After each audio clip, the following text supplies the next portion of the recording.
All right. Welcome, everyone. We are live. I am back by popular demand on the channel. Hamody's back. Yes, I don't know how many people said you got to get him back on, but we're back on a week later. So, what's up, Hamody? How's it going, buddy? Thank you for having me. So, today, guys, obviously, me and Hamody were talking about this. He told me about the Tucker Carlson interview that was going to start, and we figured, hey, as soon as this thing drops, we're going to do a live stream on it. So, that's what we're going to do today. We're going to watch the video, we're going to go through it, and we're going to have Hamody basically tell us what's true, what's false, what's bullshit, what's good, and sort of just work our way through it. So I haven't watched it yet. Hamody has. Hamody, you got any initial impressions for the chat before we actually start? Honestly, this is an interesting interview because the fact that this interview, and by the way, the audience, if they hear my audio, great, please let us know in the comment. The fact that he threw a couple like bullshit response that to Tucker Carlson, and I mean, I give all the credits to Tucker Carlson. I don't think Tucker is too informed in some of the things that the Iranian president was throwing at him, Right. which one of them was about America created ISIS.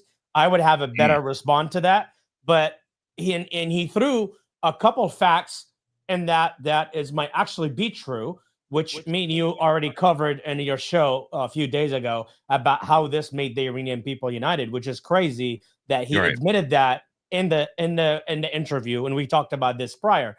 The last thing I want to say about this interview, but you guys are going to watch it, is an extremely important interview because there is something that I will reveal in the end of this live show about what this war was all about. And this is within the words of the Iranian president, who have mentioned this thing more than anything in the interview. There's one name that's been mentioned in the interview more than anything else, and that's what my point is going to prove, that this is a whole different thing. It got connected to a whole different thing, and I'm so glad that Tucker Carlson was able to make this interview because we needed to hear this. Yeah, this is before we jump on, I want to give us a couple minutes for everybody to funnel in. Usually takes a while to get all the viewers in here. Can you kind of explain what's the difference in the roles between the Ayatollah and the president of Iran? And I think a lot of people are kind of like, fucking who's in charge? Like, you know what I mean? You have a religious leader, you also have an actual president. Like, what's the actual, like, who's got real power, maybe, and like what power does each of them actually have? Think of Ayatollah like Donald J. Trump, and think of the president of Iran is more the VP. So more the VP. Yeah, more as the VP, but I wouldn't say like more as just like what the duties of the VP is. The president of Iran is technically the person that runs the politics. Compare him to the prime minister of the UK. Okay. All right. But the difference is when we talk about the UK, the prime minister is the commander in chief in charge of all the troops and everything in the UK, where in Iran, the Ayatollah and the RGC are in charge of everything. So they pick a president every whatever few years, and it doesn't matter what side of the politics this president got to be. In the end of the day, his authorities and his responsibilities are very limited. This is why his answers were kind of 50-50, have and have. If you wanted to get real answers, you go to the Ayatollah. That's the way to go. Although I feel like was there any chance that that Tucker Carlson could get an interview with the Ayatollah? Like, is that something that they would ever do? Honestly, it's possible. And if that interview ever happened, I will volunteer my life to go with Tucker Carlson, and they can kill me right after that interview, which I don't care. But, the whole point I'm saying that is because someone could ask the real questions. Because whatever the Iranian president answer was, actually, some of it was lies, and some of it was the professional political answer, the politically correct answer of what the Ayatollah would say. If you interview the Ayatollah with the right questions, you're going to get the truth. You're going to get the exact truth from the Ayatollah. But I don't believe the Ayatollah it will open to the media. That will expose him. That will expose the ideology. I don't think the Ayatollah would ever entertain an interview, not with Tucker Carlson only, but with even a Persian reporter, anybody even from Iran or Iraq. He's not open to that. I mean, if he does, that will expose the ideology. And I felt that Tucker Carlson could have a little bit more strength when it comes to the answering and counting. But it was a half-hour interview, very simple, to the point, and he kind of covered just the main points, which I give it to him. But there's a few things that I noticed that the average person would never notice in this interview that will tell you exactly what the problem is and what kind of problem the Ayatollah is having. Okay. Yeah. Now, for the president, right? Is there multiple political parties, or is it one party, as in the Shia religious ideology, that's in charge? They do. So, are they electing him as a president? Is he being appointed? Exactly. How is that working? Is there any back and forth of parties, or?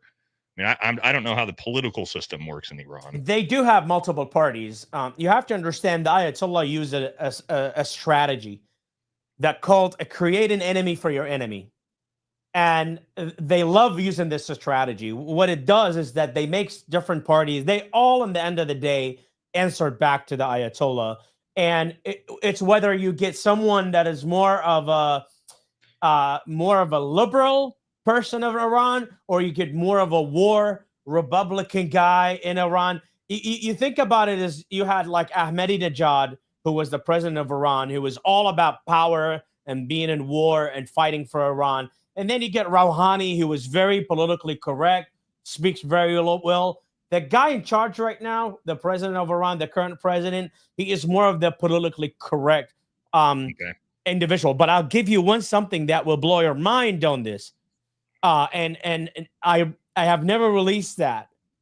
You know that they choose their presidents based on who the American president is. Iran chooses their president based off of the American president? Yes, sir, they do. Yes, sir, they do. So what they do, if you think about it, when Obama was in office, Ahmadinejad was the president. Ahmadinejad speaks with the high volume, a lot of threats, a lot of interference in the Middle East. When a president like Donald J. Trump comes in, where they knew this is the kind of guy who will take action, they choose a person that politically knows how to do these talks. So they knew we need a good talker through this period of time, or we need a strong guy, leader, pretty much a very tough guy. So they choose their president. They've been doing this for years. By the way, I've been recording and watching all these movements of theirs. They've been doing this for years, that they choose a president based on who is the American president, knowing that the possibility the American president might be in office only for 4 years and then may have to go. All right. And then also we had some in the chat saying, who is this guy? So we kind of assumed everybody knows who you are because you were on last week. Why don't you give an introduction to everybody here, for those of you who don't know Hamody already and why Hamody comes on the channel for this type of stuff. We have an actual expert on. Give him a little bit of your background, Hamody, before we jump into Well, the spoiler alert, I am not Mexican. Just so you know, for those of you who thought I was Mexican, you're wrong. Why has Nate got this Mexican guy on to talk about Iran? Well, here's the thing, guys. My name is Hamody Jasim, author of The Terrorist Whisper. I was an Iraqi soldier who went undercover for the U.S. intelligence in Iraq. My job was to collect intelligence behind the enemy lines. The most operatives that I fought in Iraq and collected intelligence against happened to be Iranian operatives who were a member of the Badr Corps, member of the Mahdi militias, and other entities that was supported by Iran. So this has been my file, the country Iran, since the age of 18, and I am now almost 40 years old.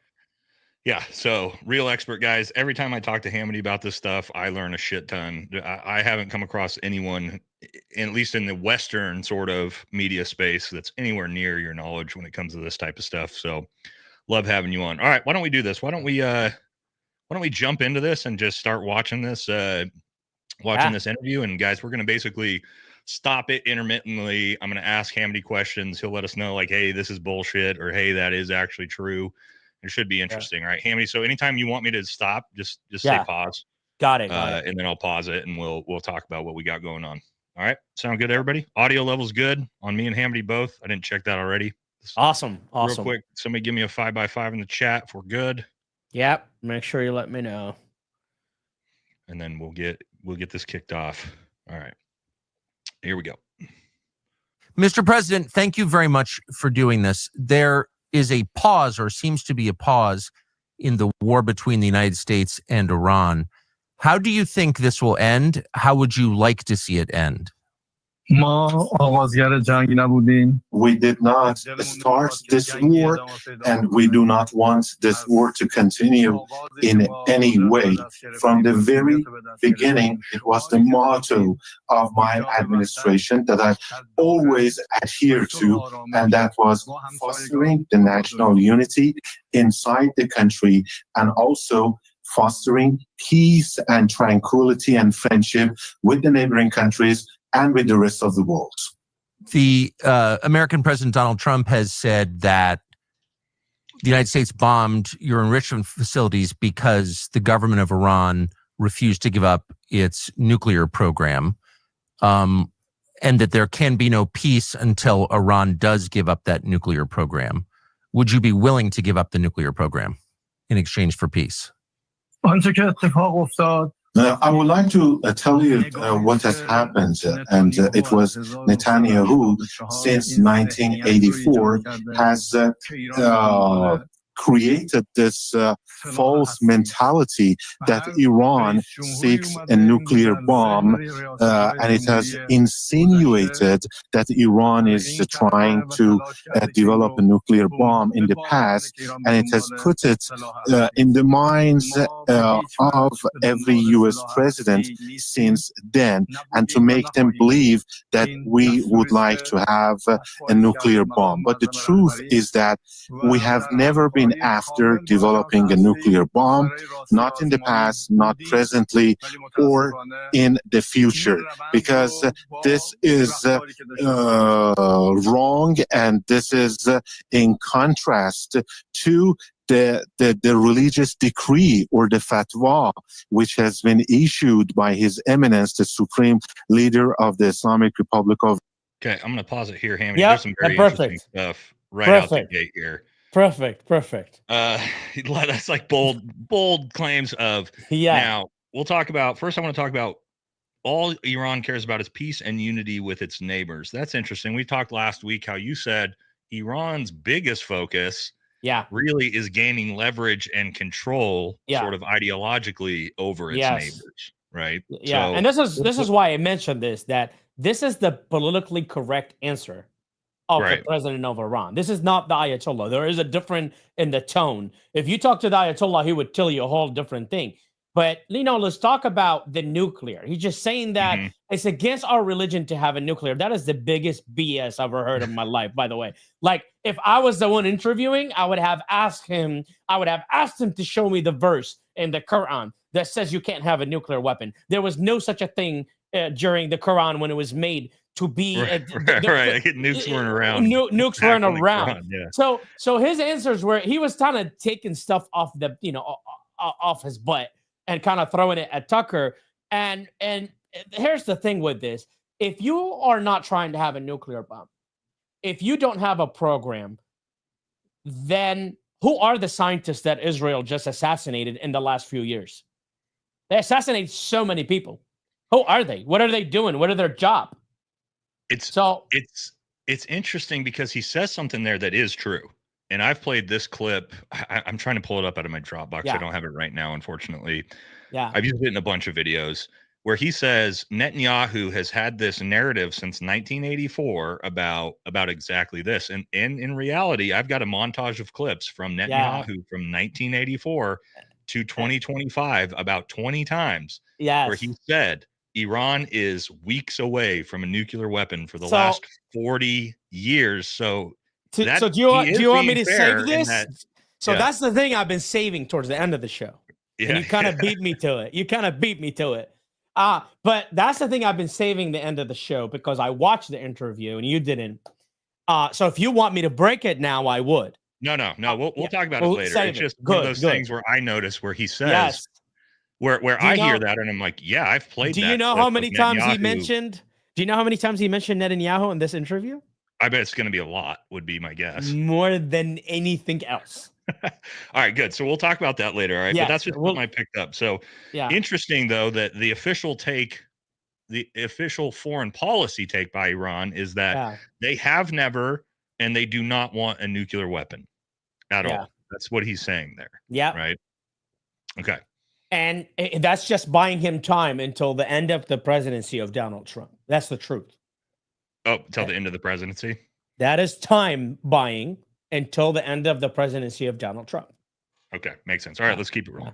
Of Iran, that so it is religiously forbidden for us to go after a nuclear bomb. And this was always corroborated thanks to our cooperation with IAEA, because they were always there that to verify this and to substantiate that we have never wanted a nuclear bomb. But unfortunately, this cooperation was disturbed by the unlawful attacks against our nuclear facilities. So you have, according to news reports, withdrawn your cooperation from IAEA, the International Nuclear Regulatory Agency. And so there's, I suppose, no way for the rest of the world to know how much uranium you're enriching and to what extent, to what percentage it's being enriched. And so is there any way to verify, and would you be willing to allow other nations to verify that you are not building nuclear weapons? Mr. Carlson, sir, I would like to draw your attention to the fact that we were right in the middle of holding talks with the United States. And the President of the United States invited us to hold such talks in order to have peace.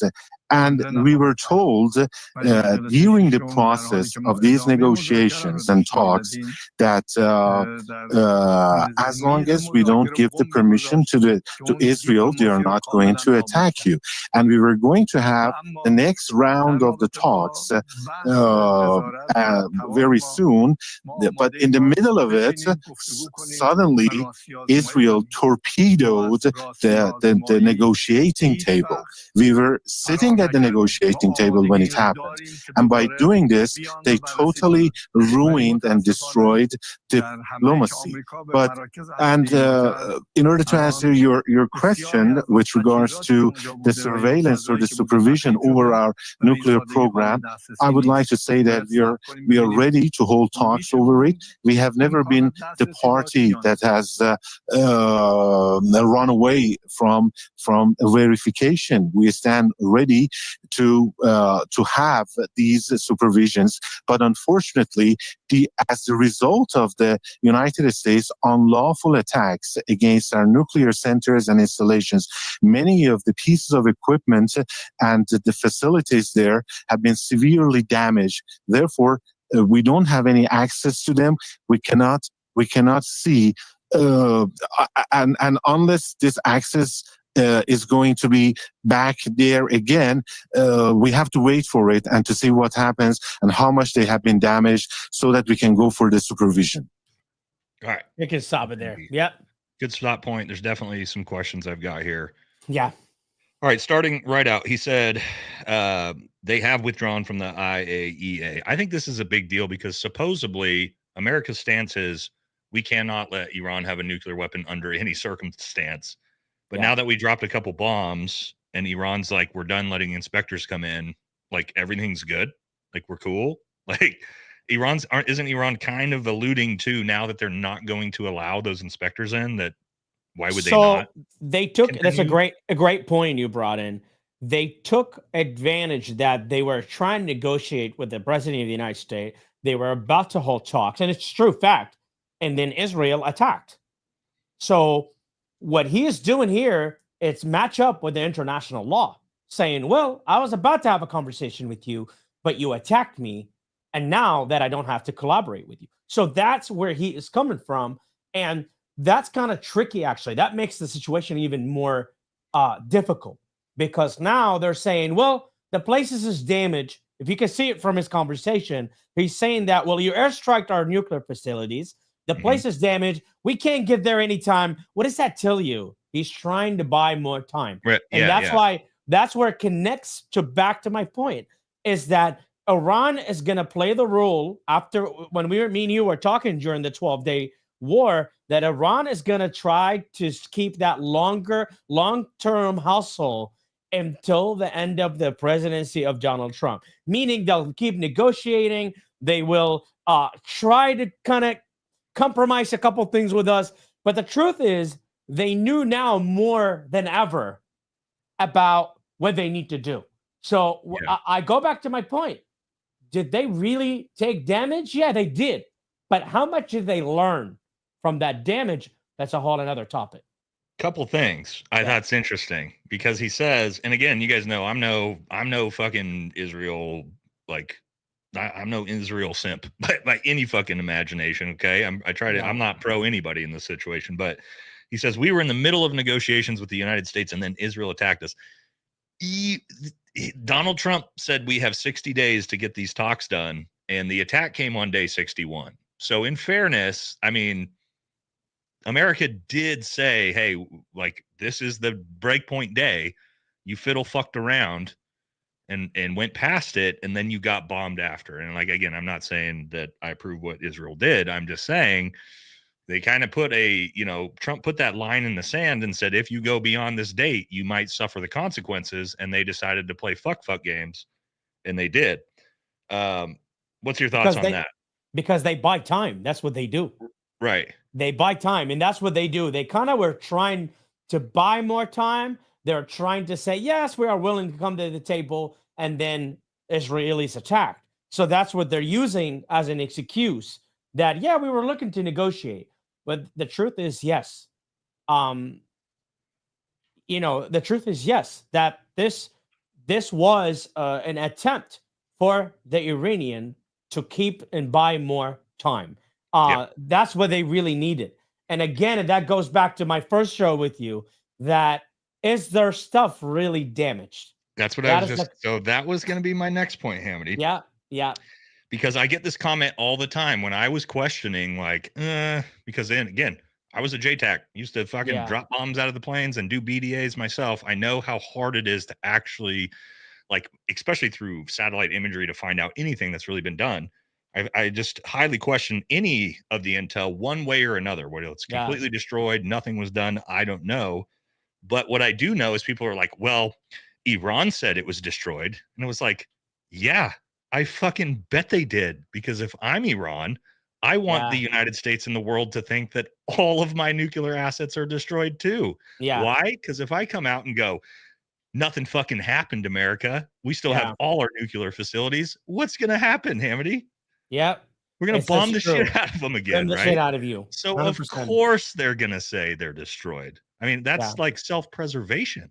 Yeah. At least that's the way I see it. And why would you tell us that they're not? I personally think they evacuated everything prior to the 12-day war. I'm a huge believer in that. Well, and I think common sense says that.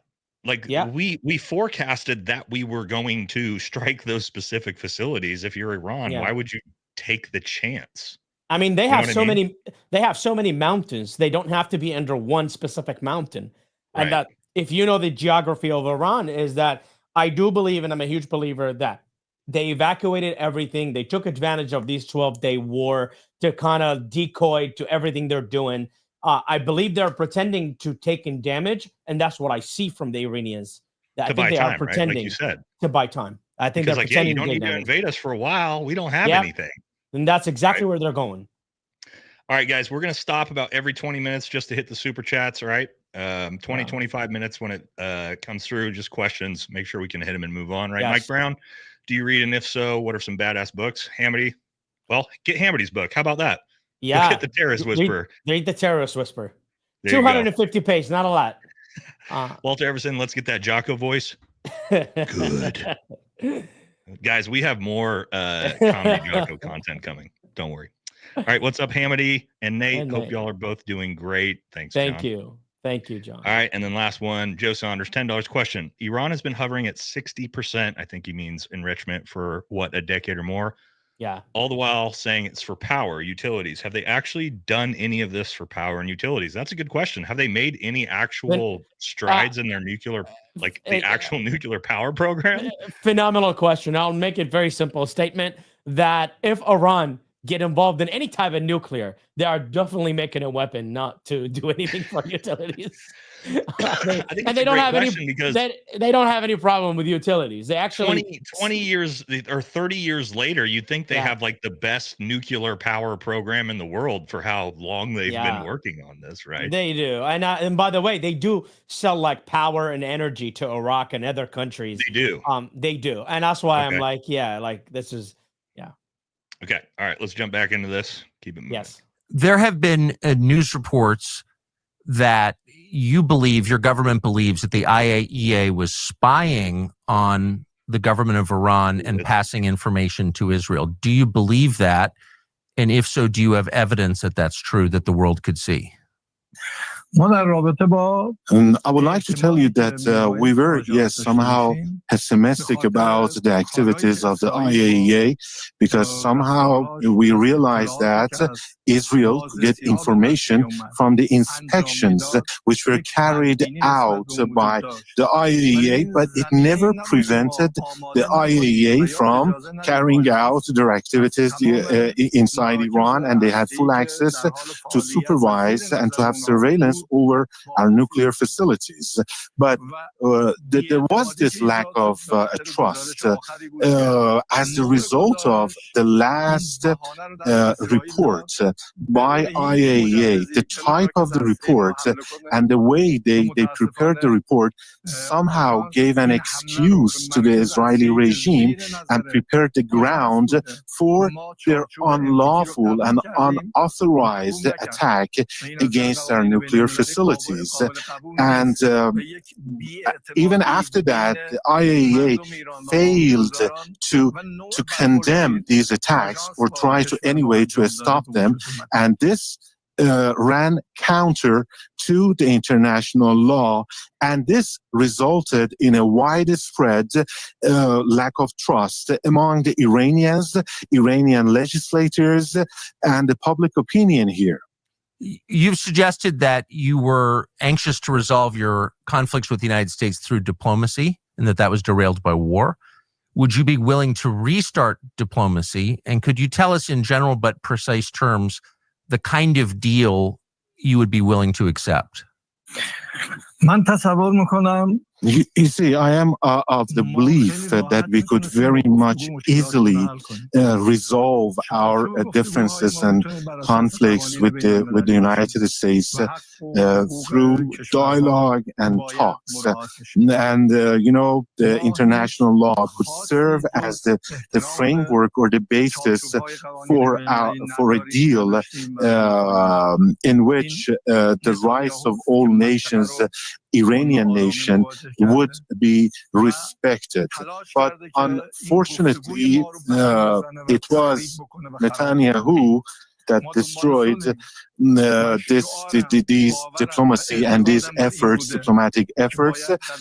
We have always, we never wanted anything beyond the respect for our rights, rightful rights, enshrined in international law. But as I said, it was Netanyahu that brought unrest to our region and is fomenting unrest and tensions in the region. As I have always said, we have always been after peace. It has been my motto. It has been my belief. It has been my heartfelt opinion that we need to live in peace and harmony during this short and limited time granted to us by God Almighty, to live in peace and tranquility with everybody. And everybody in the world should live like that.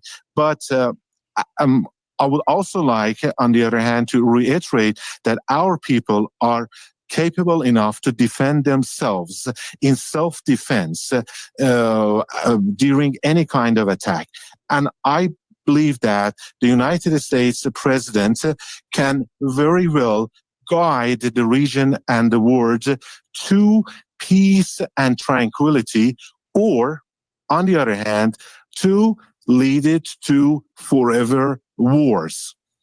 Okay. Great. Bunch of stuff there. Yeah. Man. And actually, it gets more interesting. Like, this is the easy part.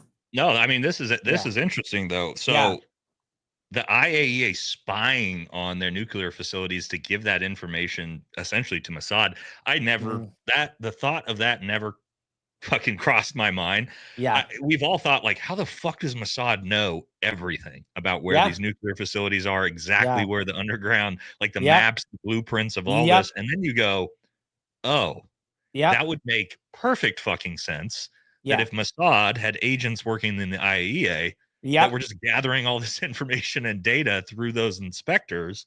Now, again, I'm not saying I believe everything that comes out of the Iranian president's mouth. I'm just saying this is something I never even thought of. But when I heard him say it, I go, oh, that kind of sounds like common sense. What's your thoughts on that? You think, I mean, Mossad, we know Mossad kind of fucking infiltrates everything and everybody's, even in America, right? The political system. So, like, is it that crazy to think that Mossad basically was probably in control of running the investigations? I mean, he is not lying. He's saying the truth that they were infiltrated everywhere. The ROGC was infiltrated. Everything was infiltrated. Or perhaps they were afraid of the Ayatollah. Look, when it comes to the Mossad really don't even need the IAEA to infiltrate Iran. They have infiltrated Hezbollah. Hezbollah did not have any IAEA come check them out. They infiltrated Hezbollah left and right, and then they did the Bajors attack. The thing is with the Israeli Mossad is they're always 10 years ahead of everybody. And intelligence-wise, Iran, no matter how much they tried, they were always exposed to the Israeli intelligence. This is why I said this attack had actually educated the Iranian government on how much infiltrated they were. And now they're going to regroup, which I said that in the last show. They're going to regroup. They're going to rebuild. And now they're going to change everything. Like, don't ever think that the same generals will be in charge. The same people will be in charge. They are reproducing a new cell right now. And it's going to be new people, new faces, younger. They don't have the same scientists anymore. They are going to get a new, fresh faces in. They're going to buy as much time as possible. And I believe this part of the interview is the more politically correct. Now you're going to get to the middle where he's going to kind of give you a little bit of a truth of what's really happening inside of Iran. So you can feel it's a very politically, like you said, a politically correct, say what I need to say. Like, we just want, as he says there, the only thing we care about is peace and harmony. Yes. And the next answers, right? The next ones are rainbows. The next ones are hilarious. Like, I think my favorite one is when he asked him about, like, you know, you guys wish death to America. You guys try to assassinate Donald Trump. And you should see the answers. And they're, like, absolutely ridiculous. Before we do that, I still got some more on this one because he said some interesting stuff here. So the IAEA didn't try to stop the United States or Israel from attacking. I think this is a fair point because the IAEA and even the United States' own intelligence apparatus, until Donald Trump spanked fucking Tulsi Gabbard and said, you better fucking play ball.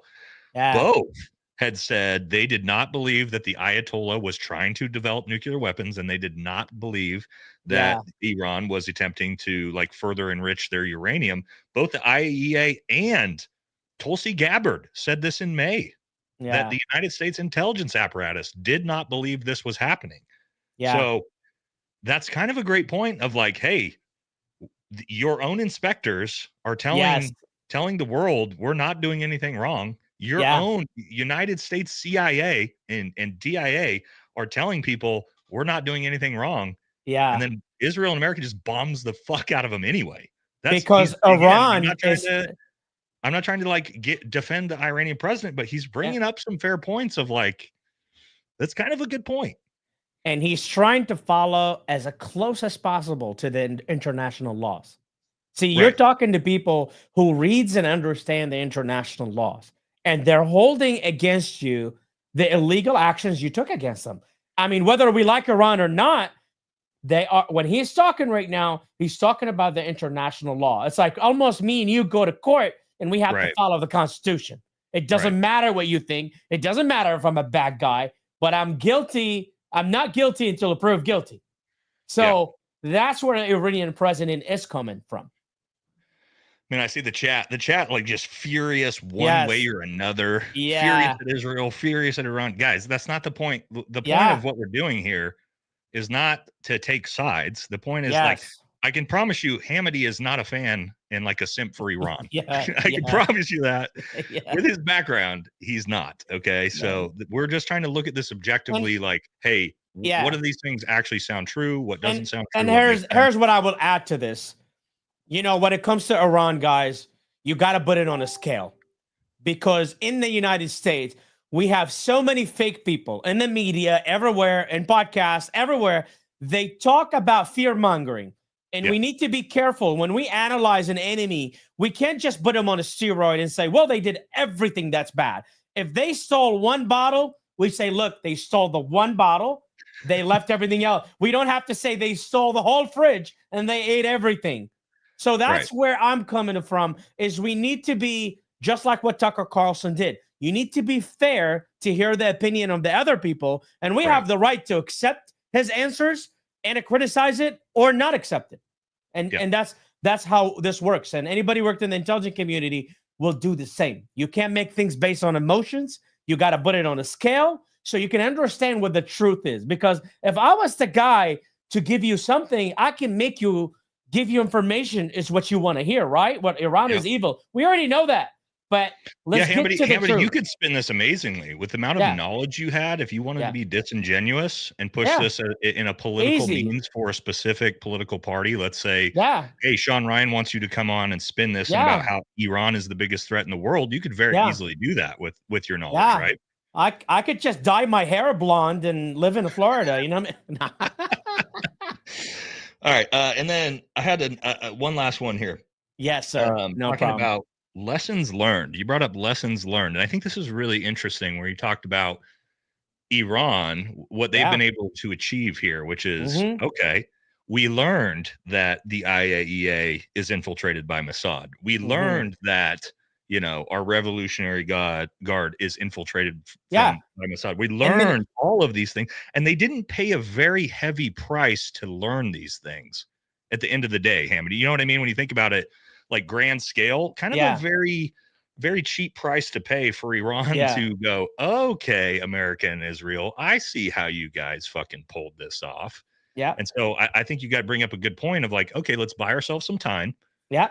Let's take these lessons learned. Let's back away. No more IAEA can come in here, and let's do this a little bit different this time going forward. Because you said the Persian people are very smart, tons of ingenuity, tons of intelligence, creation, when it comes to science, being clever about this type of medical science. They advanced, guys. They're not people that are like riding camels in the middle of the desert. That's wrong. That's kind of like we get that as like sort of the stereotype when we think about like Afghanistan, and you're like, oh yeah, like everywhere in the Middle East is like that. That's not the case in Iran. The big difference, you're talking about different empires, man. Afghanistan is not an empire like Persia was. And, and I mentioned this before, that when it comes to the Iranians, it's still the same Persian empire, except under Islamic law. Yeah. That they are a conquering nation. They don't accept the fact they just sit in their own place and behave themselves. It is part of their DNA. It's the Ottoman Empire still, right? Yeah, like it's just it's rebooted. And all right, let's jump back into this, because like Hamody said, apparently this is where minute 14 it get interesting. It's going to start getting interesting from here. I mean, I already think this is super interesting already, but let's keep it moving. Do you have plans to re-enter negotiations with the United States, with Envoy Steve Witkoff or anyone else? And if not, what do you think will happen? We see no problem in re-entering the negotiations. But before that, I have to remind you that because of the atrocities by the Zionist regime, by Israel, not just against my country, but in the whole region, we are now facing a crisis. The people are facing a crisis that we need to put it behind ourselves. ourselves. Our commanders were off duty. They were spending the night at their homes with their families, but they were killed. And this is considered a war crime according to the international law, because they were off duty, as I said, or our scientists were also killed and assassinated along with their families and their wives and their children.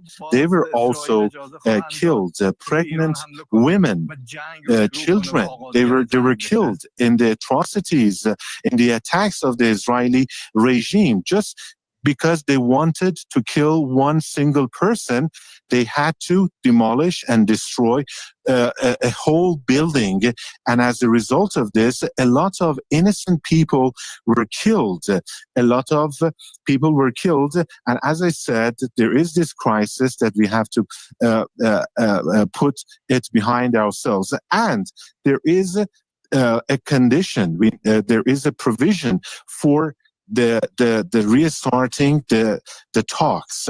How are we going to trust the United States again? We re-enter the negotiations.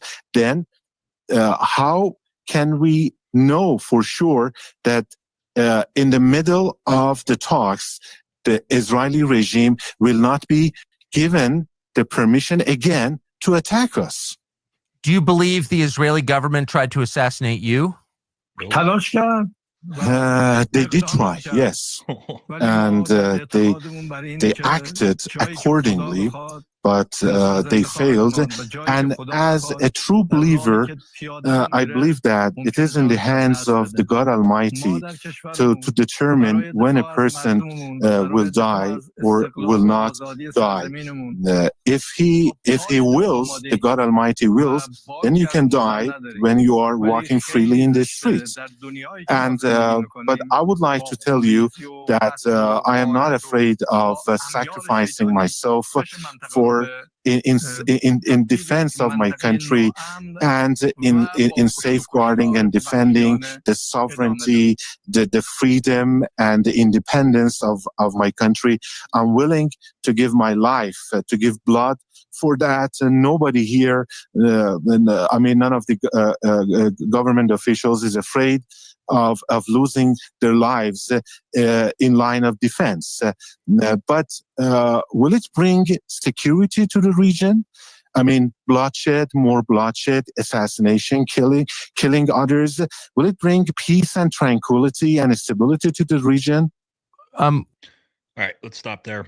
Yep. Let's talk about that. Definitely some interesting stuff. Yep. Here as well. So yeah, they I don't know if you noticed, they had a little mistranslation where they said the Chinese government. Yeah.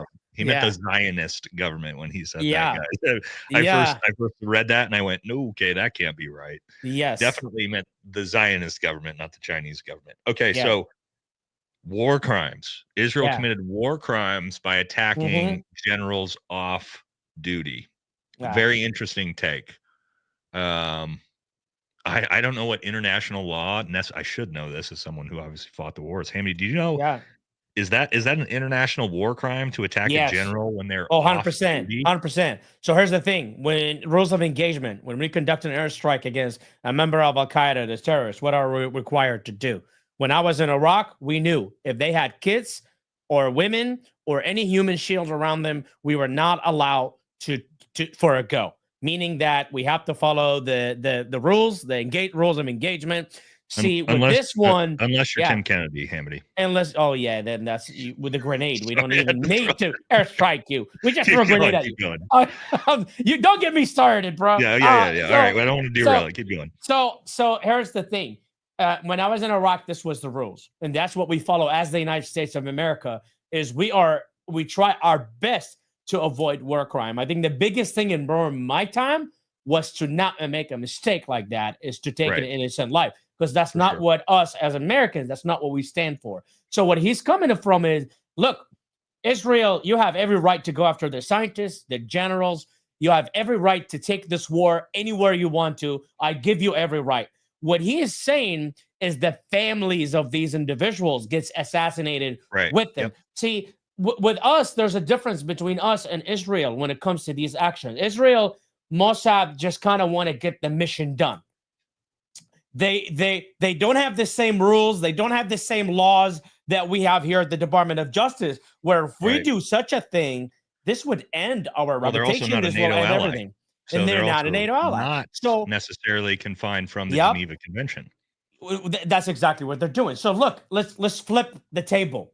If Iran right now kills, let's say they attack Netanyahu's son somewhere, right? On the beach. In Florida, right? Isn't that where it is? Yeah. So let's say if they do that, right? How would we take action against them saying this is a war crime? This is something breaking the rules. So what they're doing is, as I said before, it's not taking their side. They are trying to follow the international law as close as possible so they can prove they're innocent. Are they innocent? No.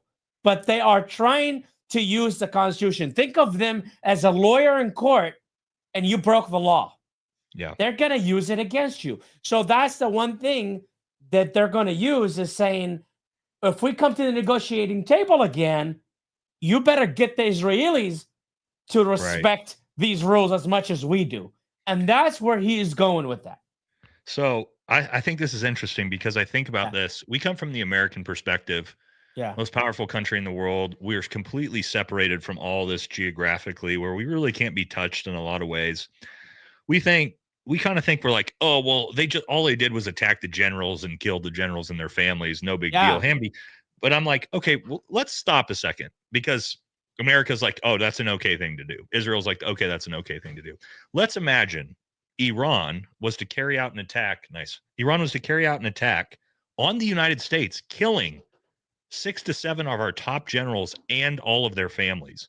Could you imagine? Would the American perspective be, oh, well, that was just a military strike and they took out some of our generals, no big deal? Could you imagine if that happened? Like, we would already, like, Lindsey Graham would have came in his pants and we would already have Marines like getting ready to like fucking stomp boots on the ground in Iran if that were to happen, right? I mean, realistically. 100%. And so when we think about this, we're like, Iran kind of like, they got their generals assassinated, they got their scientists assassinated, they got the shit bombed out of them, and they're still kind of like, all right, we're willing to maybe kind of figure this out. Israel would never fucking allow that, like you mentioned. If Netanyahu's son or a bunch of top generals were smoked by Iran, do you think that would be like we will hold it against them immediately? They would be like full-scale war immediately, right? Like, yeah. So we kind of hold there's a standard that we sort of set for everyone else that we don't really adhere to ourselves a lot of the times, is all I mean by that. All right. And then the next one you brought up, the provision, trust with the United States.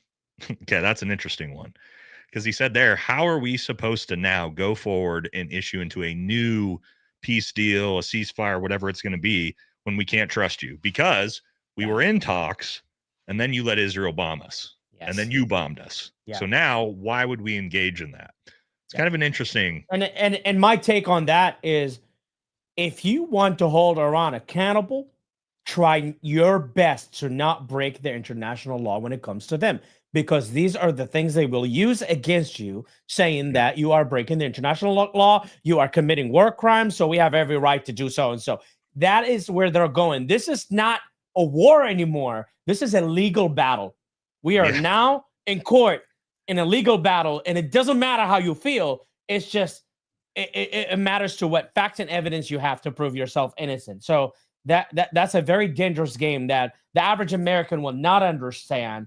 And especially if you're an intelligent operative, we all know better that, if Obama or Bush or anybody airstriked a child or an innocent woman or the wife who have nothing to do with it. I mean, look, there are bad guys in the world, but let me just make this clear. Their wives, their children got nothing to do with it. They probably don't know anything about it. So that's where I come from, is as an American, I know we don't stand for that action. We don't do it. The CIA tried their best not to do this. And that's where I'm going with that. And I hope they understand what I mean by that. Yeah. All right. Let's hit some of these super chats before we Yes. move into the rest of the interview. Yeah, All right. especially John. He's been asking a lot. The guy Okay. John. We'll Yeah. get them, guys. Guys, we're gonna, Yeah. like I said, we'll pause about every 25 Yes. minutes. So that way the flow of the show Yeah. still works well. All right. Mike Brown says, I will definitely get the book by Hamody. Yeah. You know what we need to actually do, Hamody, is I could just link your Instagram actually. Yeah. What Yeah. I want to do is if they want to find you and find your book, Yeah. Absolutely. Absolutely. Let's make sure we do that. All right. So Absolutely. let's see. We'll pull that up. We'll take one quick second, guys. I'm working on this. Yes. Then they can follow me on Instagram. This is where I do. This is where all I do my goat modeling. So come support me. Your goat modeling. Okay. All right. We don't want to spiral out of control here. All right. Let's we're gonna put Hamody's Instagram here in the chat. I'm gonna pin it to the pinned comment. You can find Hamody over there. And also go buy his book. Support Hamody. Yeah. All right, come on. This chat's flying by. All right, let's see if I can do this here. All right, there it is. Pinned comment. Boom. All right. Go over there. Follow Hamody on Instagram. Buy his book. Appreciate it, guys. Appreciate the support. He's always a great guest to have. All right. Next one. Aaron Shelton, $20. Thank you, brother. Some say the actual threat of having nukes have kept a ground war out of the country, considering we let other countries like North Korea, Russia, and China do similar things to Iran, but we don't attack by they have nukes. Okay. So point being there is we don't invade countries that have nuclear weapons. A very fair point. If we go historically, the United States, we have never been in a formal sort of conflict that's not proxied with a nuclear power. Ever. Yep. Ever. Not even, that's why Iran wants to have it. Germany, but they didn't have nukes yet. So we've never done it. Yeah. This is why Iran wants to have it. If you're Iran or if you're these Middle Eastern countries, especially Iran, and you're looking around going, well, man, look at Iraq, look at Afghanistan, look at Syria, look at Yemen, look at Libya, look at Lebanon, look at Sudan, look at Somalia. And you're like, maybe we shouldn't give up our nuclear weapons because the United States seems to leave everybody alone. So it's because your political position changes once you get a nuclear bomb. Yep. You know? All right, John, $10. Iran has benefited from Russian support to their missile program. Does Hamody think that RSIR defense cooperation will continue? This is a good one. Hamody talked a lot about this on the War Room, the way Iran gets their rockets. Do you want to kind of explain that a little bit, Hamody? Yeah, and I'll give it special to John because he was screaming in the comment. John, so that's a great question by you, John. It's very smart. And I will say this, that, you know, the relationship between Russia and Iran is pretty strong. And they've been working together for a long time. However, it's not ruining the relationship. What they're happening is the Iranians realizing that the Russian systems they are getting from Russia is not high of a value. And everybody is moving towards China because of the recent conflict between Pakistan and India and the fact that Pakistanis use Chinese weapon. And when China makes weapon, I've been posting a couple posts of my stories about what the Chinese arsenal has been doing, who they're selling weapons to, who they're selling just to. The way China is making its weapons based on what our American capabilities are. So everybody is now saying, well, I tried the Russian system, air defense system. It didn't work that well. Let me now go towards the Chinese system. So China is taking advantage of these conflicts to basically sell their weapon. I mean, they just sold to Egypt. That's kind of how the United States, that's what we're usually really good at. Yeah, that's what we do. And that's why they're our competitor when it comes to the weapon industry. And they're actually trying to take advantage of that. Basically, whoever it is, the rival of Israel or the United States, they're selling to everyone. Perhaps even Israel was worried that Egypt started buying weapons from China. And that Israel was kind of worried that now these Chinese weapons can go against what they have. So it's interesting how China plays in this, but China's always playing the evil side. You know, they're always going to be like, yep, bingo, that's an opportunity. And that's what they do. Do you think, because I'm thinking about that, right? And so much of my work, kind of like yours been heavily focused on sort of Middle East and Iran. Yeah. For me, that was China, right? Being in First Special Forces Group. Yeah. Thinking about this, do you see Iran sort of pivoting way more heavily towards Chinese support, especially from the arms race side of things, following this, because like we talked about before on this channel, guys, China gets 20% of their oil directly from Iran. They buy what, 90% of Iran's oil. So they're highly, highly incentivized, as now that there's this ceasefire, there's this lull, there's this rebuild of like, maybe we should potentially start plussing China up, or plussing Iran up, because if you're China and you're looking at this going, regime change is not fucking great for us if this happens in Iran. And I said it in your show the last time that the first thing Iran did when they ceased fire after this 12-day war is they sent the chief of the joint staff of the Iranian military to China. Right. Yeah. What would he be doing there? Yeah. Yeah. He's discussing to what they need and how they're going to do it. So they're basically renegotiating the deals they're having. And I think that Iran is going to prepare itself better than ever based on these. That's why I am a very huge believer that they benefited more than they took damage in this war. And I believe that they are going to buy as much time as possible so they can regroup and fix the gaps they had within their military capabilities. One more, because again, you're just, the things we're talking about are bringing up things I've thought about in the past. Before we jump back into this, when we talk about China and Iran, or China and Russia sort of supplying Iran, the question then for me has always been, why have they not supplied Iran with nukes, or the ability to make nukes, or like the scientists, supposedly Russian scientists were there? I don't really believe that. Why? How? You know what I mean? Like, if they're so close allies, why have they not actually just supplied this over the last 30 years? You have any intake? Because that just seems, do they not want Iran to have nuclear weapons either? I mean, it doesn't pay them to do that for Iran to have a nuclear weapon. If Iran gets a nuclear weapon, they don't have any reason to buy anything from China or Russia anymore. Pretty much. A great point. So the truth is that we all know that the main topic is nuclear, and that this is a competition. We talked about the weapon industry. This is a competition. This is a business. This is like, you have to make a choice between McDonald's and Burger King. Which one are you going to go with? And that's the thing, is that China also take advantage of the things we do and the mistakes we make. They take advantage of it, and they try to make as much money as possible. So this is just them being China, and that's what China is all about. Yeah. All right. Good. All right. Let's keep moving a couple more, and then we'll jump back into the interview here. All right. Walter Everson says, good. All right. Joe Saunders, $5. Israel not being a NATO ally is by design, right? If they were, would they have to play by NATO rules? Just saying. I mean, like, again, I've said this 100 times. Israel is not an ally to the United States. No formal agreement, never been an alliance between them. They're not an ally to NATO. They are a non-NATO ally by design. I don't know, man. Like, Hamody, do you have any perspective on why Israel is not in NATO? Maybe that's a good point. Maybe then now they don't have to. If they do, then they don't allow us to. They don't allow anyone to look at their nuclear facilities that they supposedly don't have. Like, there's a lot of things they don't adhere to. I will give it to Joe, so that way he has to kick an answer straight without any makeup, because everybody else in the U.S. puts makeup when it comes to Israel. They put things and cosmetics on top of things so they can cover it up. The truth about this is the Israeli could care less what we think as Americans. They could care less what we have to say. They don't care for NATO. They don't care for the U.S. And if they're going to do something they have proven in the past, they will go do it. Yep. And if you have to go to war because of the decision they made, they will make you do it too. They've proved that too. Yeah, let's jump back into this. And before you jump in, we had a guy who sat right in front of Tucker Carlson and said it's biblical for him to get money from Israel. Oh, yeah, Ted Cruz. Yeah. No, you're not wrong. You're not wrong. All right, here we go.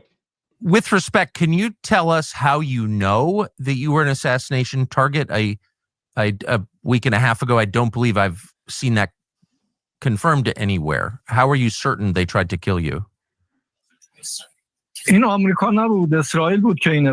course, it was not the U.S. that was behind the attempt on my life. It was Israel. I was in a meeting. We were discussing the ways to move forward, but thanks to the intelligence by the spies that they had, they tried to bombard the area that we were holding that meeting, in which we were holding that meeting. But as I told you before, it is God who wills when a person will die and give up his life. And once again, I would like to emphasize that we are not afraid of martyrdom. We are not afraid of sacrificing our lives for our people, for our independence. And I would like to tell you that this imposed war by the Israeli regime resulted in one thing, and that was more solidarity and unity amongst the Iranian people. And it proved yet once again that the Iranian people, no matter where they are in the whole wide world, they do care about their country, about the sovereignty and the territorial integrity of their motherland. And as I said, this brought about more solidarity, and it united us further. Thanks to this act of aggression by the Israeli regime. My proposal is that the U.S. administration should refrain from getting involved in a war that is not its war, that is not America's war. It is Netanyahu's war that is having its devilish machinations for the whole region. It has its own agenda. He has his own agenda, Netanyahu, I mean, inhuman agenda, and that is having forever wars that go on and on and on. And this is my proposal to the United States, not to be fooled by Netanyahu, not to be dragged into this kind of war. All right. Wow. There we go. That was a lot. back to your show when I was with you about a week ago, right? Yeah, there's a lot in that one. And I talked about they're getting united because of this. And yeah, that's the Iranian president himself making that statement. That's what I want to talk about, because we talked about this on the last show we were on, that the U.S. media will tell you that 80% of the Iranian people are done with the regime. They want freedom. They would overthrow the government if they just had a tiny bit of help. And then I saw massive parades and celebrations in the street of Tehran and went, that seems a little odd for a country that's ready to overthrow their leadership. And he says it's created more solidarity for the people, for the Iranian people, which I think makes perfect sense. It's kind of a 9/11 type thing, right, Hamody, where it's like, you bombed the shit out of us, you threw everything you had at us, Israel and America, and we're still standing. And not only that, we essentially declared victory. What's actually going on with the Iranian people right now? I think that the majority of the Iranian people are just afraid to express their opinion to the Ayatollah's regime or the RGC. Well, you lived through this in Iraq. Yeah, right? They're afraid. They don't have an opinion, and it's kind of ignorant out of us and everybody else in the world. We say, oh, you need to rise up. You need to do this. Look, they have done it multiple times before, and every time they've done it, people die. Yep. Why do they have to do it when we're not doing anything to help them?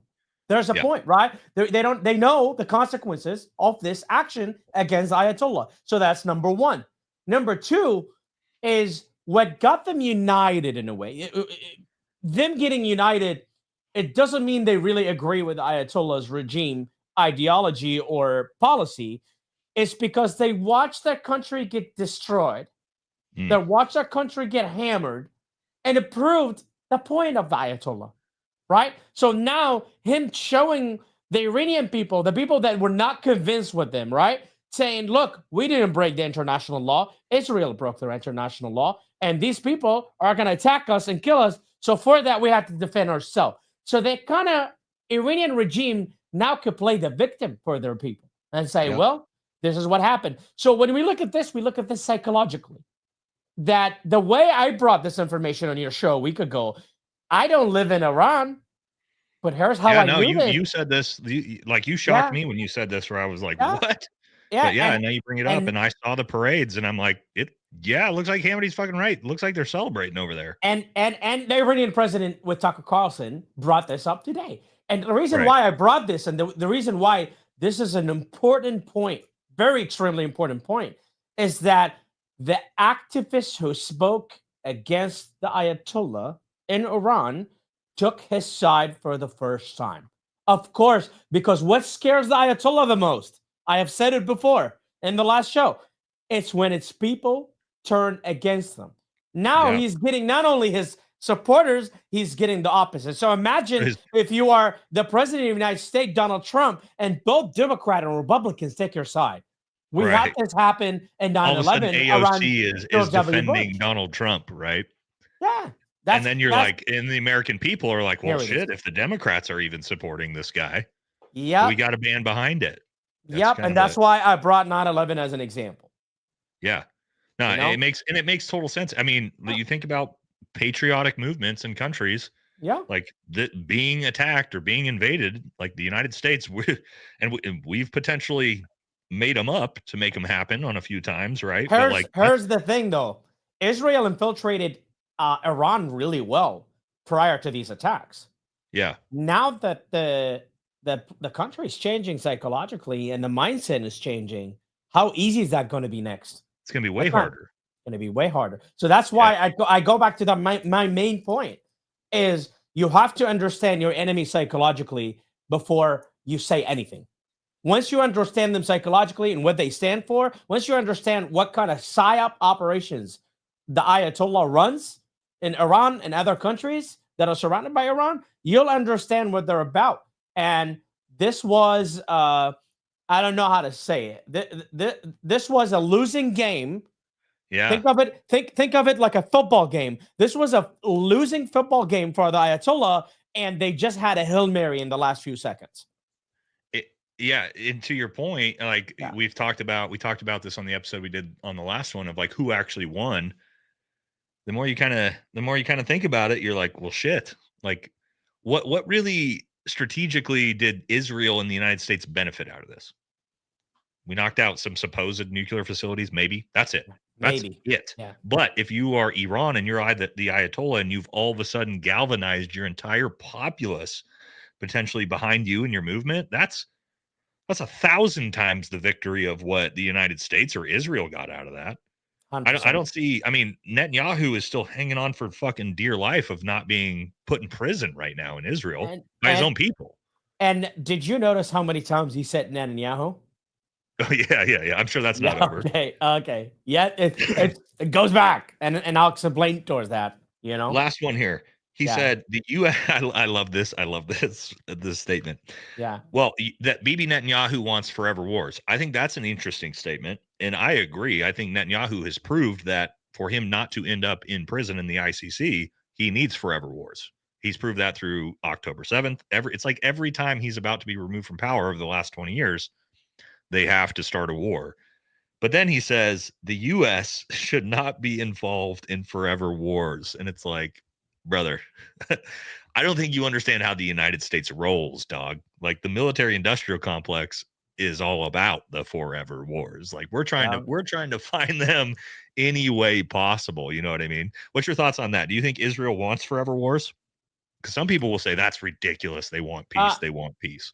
I don't think Israel wants forever wars. I think Israel wants Iran gone because that is the last major threat that challenged them in the Middle East and challenged their policies, and it comes as close as possible to their borders. There's nobody else around Israel right now that is demanding things or sending proxies. Nobody except for Iran. Iran is the last rival enemy they have, and they want to get rid of it. Saudi Arabia is not. None of the powerhouse areas in the Middle East are pressuring 100%. Israel in any way outside of Iran at all. Yep, 100%. All right, let's jump back into this. Yeah, keep moving. See the next part of this. Here we go. Many Americans are afraid of Iran. You say you're not afraid, but Americans are afraid of Iran. And they believe that Iran would like to strike the United States with a nuclear weapon. They see video of Iranians saying "Death to America," describing our country as the Great Satan. What is your opinion of that? Should we be afraid of Iran? I believe that this is a very wrong impression that anybody might have of Iran or the Iranians. I would like to remind you that Iran has never invaded another country in the last 200 years. When they say death to the United States, it doesn't mean death to, they don't mean death to the people of the United States or even to the officials of the United States. They mean death to crimes, death to killing and carnage, death to supporting killing others, death to insecurity and instability. This is. Have you ever heard that an Iranian killing an American? Have you ever heard that? Or a terrorist that was Iranian and he carried out a terrorist attack against the Americans? No, it was your president who confessed that the Americans created the ISIS in our region, and they were responsible for this wrong image that is portrayed of religion or the Muslim. Holy shit, there was a lot right there. There was a lot, but that is the biggest, funniest answer I've ever heard from the Iranian people. Honestly. So, holy shit, let's unpack that. Yeah. Iran has never invaded a neighbor. Now, we talked about this before. Technically true if you discount all of the IRGC-backed extremist groups that they fund and carry out these attacks. And then, what's your thoughts on that? Iran has never attacked a neighbor in 200 years. I'm just surprised that Tucker Carlson, it's a pretty smart guy. Like, I'm didn't just push back surprised on that at all. Did not push back on that. That is what I've noticed. And for me, if I was the person asking him that question and he said, this thing, I would have said, then who created a camp inside of Iran for Al Qaeda and ISIS and the Taliban guys, fighters from Afghanistan? If we are supporting terrorism, what about you? You've been supporting terrorism. You had records of that for so many years. But the best part that made me laugh, and I apologize, I don't mean to be sarcastic, but that's the funniest thing that he made, was like, we don't mean death to the American people. Right. We don't mean to the government or the government official. We just mean it to the crimes. To the crimes against humanity. I was like, this is like getting a white dude to speak in the behalf of a soft white dude to speak in behalf of the Iranian government. He said, like, we didn't do it. It wasn't us. It was like, it was funny. And it was like, he says, there has never been a American killed by an Iranian terrorist. Hamody, 600 Americans been killed by 600 American soldiers been killed by the government of Iran with a bomb called the EFB, which they made in Iraq, which I went to court on the Iran case for people who don't know to testify about this. That's a lawsuit that's going on against the government of Iran. So I wish Tucker Carlson would have I'm not saying that I am the only guy out there that know about this, but I wish like Sean Ryan, Tucker Carlson, right? You guys do a good job in interviewing people, but just get people that have a little bit more depth that could help you out with it. Like, in fairness, Tucker, the interview before this, who did he have on? He had Rob O'Neill on to come tell his story about killing Osama bin Laden that fucking nobody believes for the last 2 years. It's been completely disproven and discredited, and Tucker had him on to spew that nonsense. So to your point, like, and I don't dislike Tucker, I like Tucker, but like sometimes, like to your point, you're traveling down, you're going down a road that like you're not an expert on, and I think this is a great representation of that. Also, not just from the EFP, but the EFP, but also there's been like 180 something attacks carried out by IRGC units against Iraq against American forces in like the last 10 years. Who supported the Mahdi militia? Who supported the Badr Corps in Iraq? Who supported the assassination of Iraqi pilots in Iraq? I mean, dude, you have been providing terror. You have manufactured nothing but terror in the Middle East for the last decade. That's why. That's why I just wish that when you get an opportunity to talk to the Iranian president, maybe you should hold him accountable on the crimes that the Ayatollah have committed, right? Because he can tell you, "Oh, I wasn't the president," but that's the point of it, is that Tucker did a good job by going the extra mile to interview the Iranian president. But I feel that these were very soft questions. These were very basic, soft questions. We could have done way better to get the American audience to really hear both sides. And that's why it goes back to my point. Put everything on a scale. Some of the things you'll hear are true, and some of the things you will hear that you like might not be true. Yeah, and I don't want to beat Tucker up too much about it, but at the same time, it's like, really, Tucker, with as a journalist who's been covering all of this stuff for this long, like, you don't know the difference between Iran and IRGC backed like terrorist militia groups? Really? You really don't? Like you're gonna allow those type of claims? Which even he says, I mean, even in Afghanistan, all of the red unit Taliban we ever came across, all of like the real heavy Taliban fighters, were all supplied by Iran. They were supplying the Taliban. Even like, they're not even really allies, but Iran. But again, seeing that Iran and Afghanistan are sharing a fucking border, obviously Iran had a lot of incentive to want to get the United States the fuck out of Afghanistan, and so they were helping the Taliban. But it's like, what are you talking about? That's like, Hamody, to me, when I hear that, it's like the United States being like, the United States is not responsible for any Russian deaths in Ukraine. And you're like, oh, but other than literally all of the weapons, ammunitions, rockets, HIMARS, planes, jets, helicopters that are supplied by the United States. But it's like, well, the official government of the United States with U.S. military armed personnel with actual name tags didn't do it. So it wasn't us. And I want to add that I think Tucker Carlson is a very smart journalist. He knows what he's doing. I don't know the rules the Iranian have actually required. That's a great point. That the Iranian might have, because it kind of weird. It went for half an hour. Like, he talked to Robert O'Neill forever. Very short. Half an hour, very short, very basic. I don't believe that the Iranians were willing to discuss certain topics with him. Right. And this is where Tucker had to really get a grip on any mistakes that were made in this interview by the Iranian president and just kind of emphasizing it. But I do believe that probably the Iranians were demanding certain things. I don't believe they just came to the table and talked out of that. So that's why I don't want to go hard on Tucker on that one. It could have been better. But again, like, my knowledge is different. My experience is different. I don't expect people to think of that off the bat in their head. So, however, Hamody, if you're at Tucker Carlson's level, and again, I like Tucker Carlson. I'm not bashing Tucker, guys. I'll be upfront. A lot of people hate Tucker Carlson. I don't. I like Tucker Carlson a lot. I'm just saying, if you're going to be Tucker Carlson, you're going to go into this interview. Why would you not get an advisor of someone like you to be there in the headpiece? Right? Because the Iranian president's got that shit. Why would you not have like a real expert, someone like you that's like, hey, we're going to be here in case like some shit gets thrown up. I can pitch you stuff in the headpiece. That way you can sort of push back or push here and there. To me, you know what I mean? Like, this is you're talking about interviewing the president of Iran as a U.S. American journalist. No one else is going to pull that off. That was the most golden opportunity ever.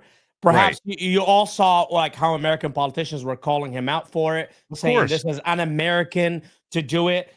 It's not about being an American. It's journalism. Do what you have to do to hear the other side, whether you would believe it or not. I believe some of the stuff things he said. I don't believe some of the things he said.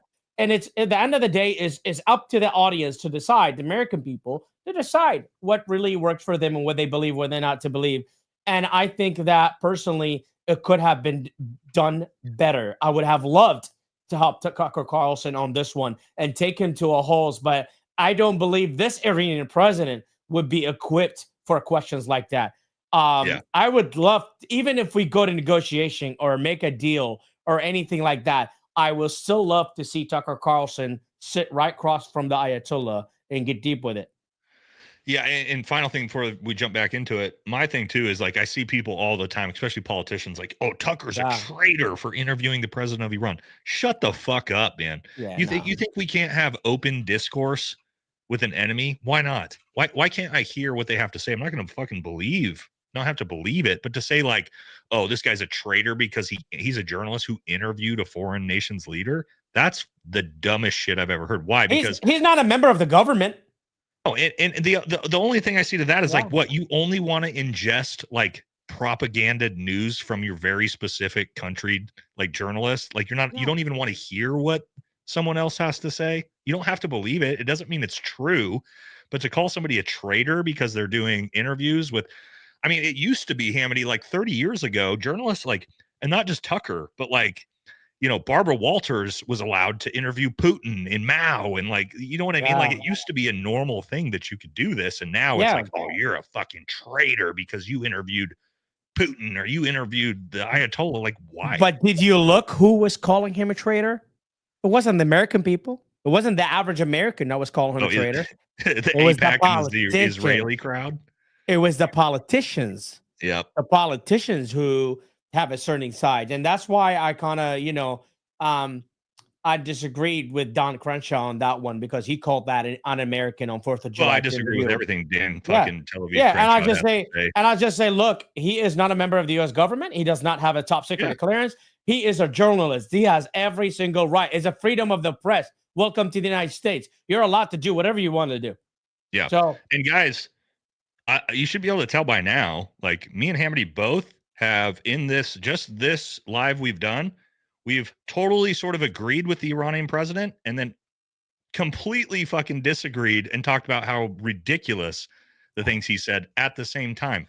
That's the point of being able to get this type of interview and this type of journalism information, is that someone like Hamody then can watch that and then say to the American people, okay, here's XYZ that's probably true. Here's XYZ that's totally fucking bullshit. And that's what makes this type of discourse important. But we would never have this if we wouldn't do it. So we need more of it, not less. And I mentioned it in your show before. Counterterrorism is like cocaine. I can get you high in 2 seconds. So if you want me to get you high, I could totally do that.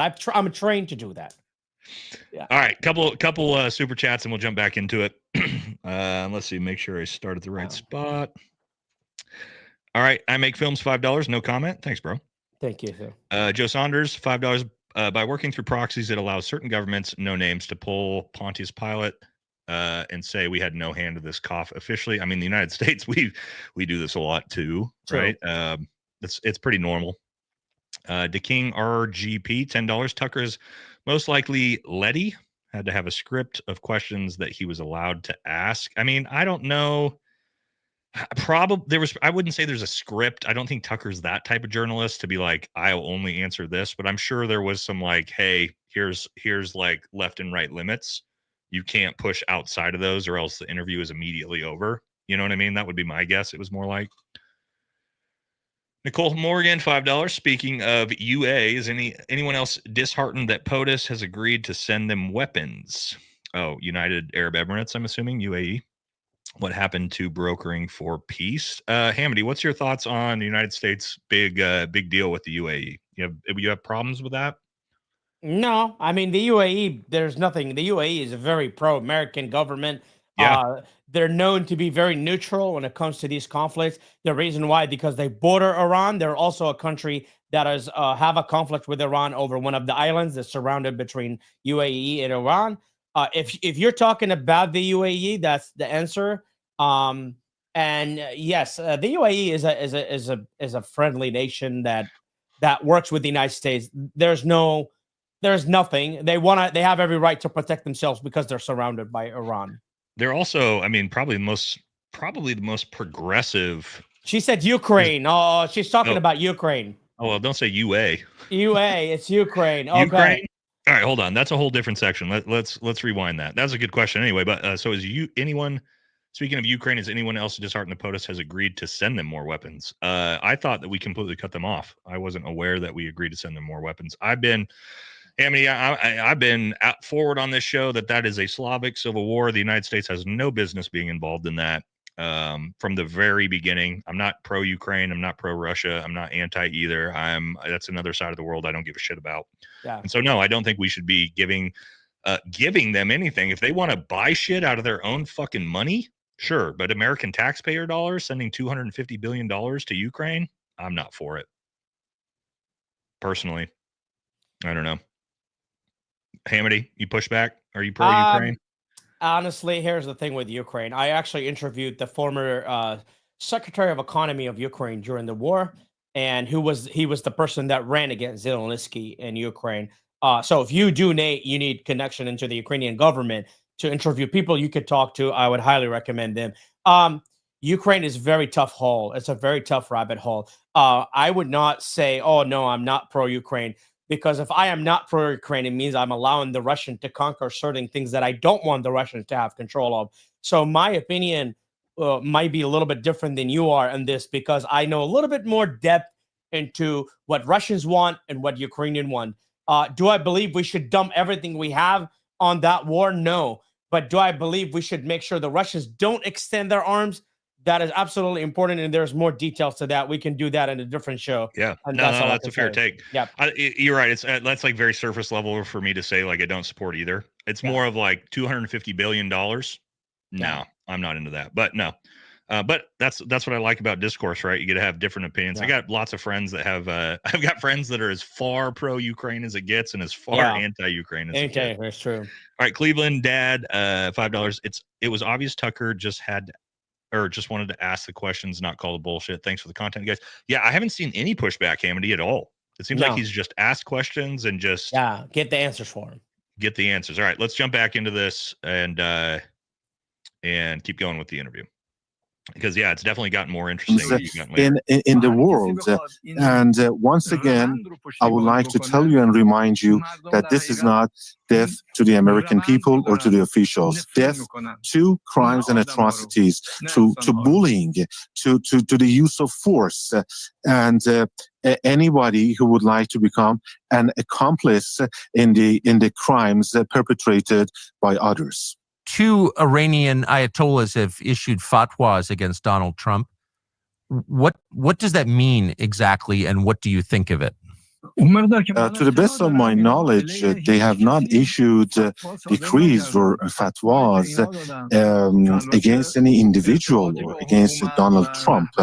And first off, it has nothing to do with the Iranian government or to His Eminence, the Supreme Leader of Iran. Or what they actually meant by the fatwa was in condemnation of an insult to a religion or religious personalities, and they were actually saying that this is deplorable, this is unacceptable. So it was not directed towards the U.S. president or any other individual. And there might be people with their own ideas and opinions, but I can assure you that the meaning of this fatwa should not be construed or considered as a threat against any individual. Has Iran... All right, time out, because, of course, Hamody, very interesting. Can you explain to the chat what a fatwa is? Issued a fatwa against the president, because a lot of people are asking that, guys, in the chat. Fatwa is actually, it's like a decrease. It's basically is when the Ayatollah gives an order to drop the blood of an individual. So if we actually say we give fatwa, it means we give the order to anybody in the world to kill this person or assassinate this person. Okay, I didn't understand it that way either. Yeah. So this fatwa thing connects to a lot of questions. Was next thing Tucker Carlson will ask about a sleeper cell in America, and we'll get in that next. I just wanted to pause it because I saw a bunch of people in the chat asking. The fatwa is basically if the Iranian president have, if the Ayatollah have actually gave the fatwa to kill Donald Trump. He says that's never happened.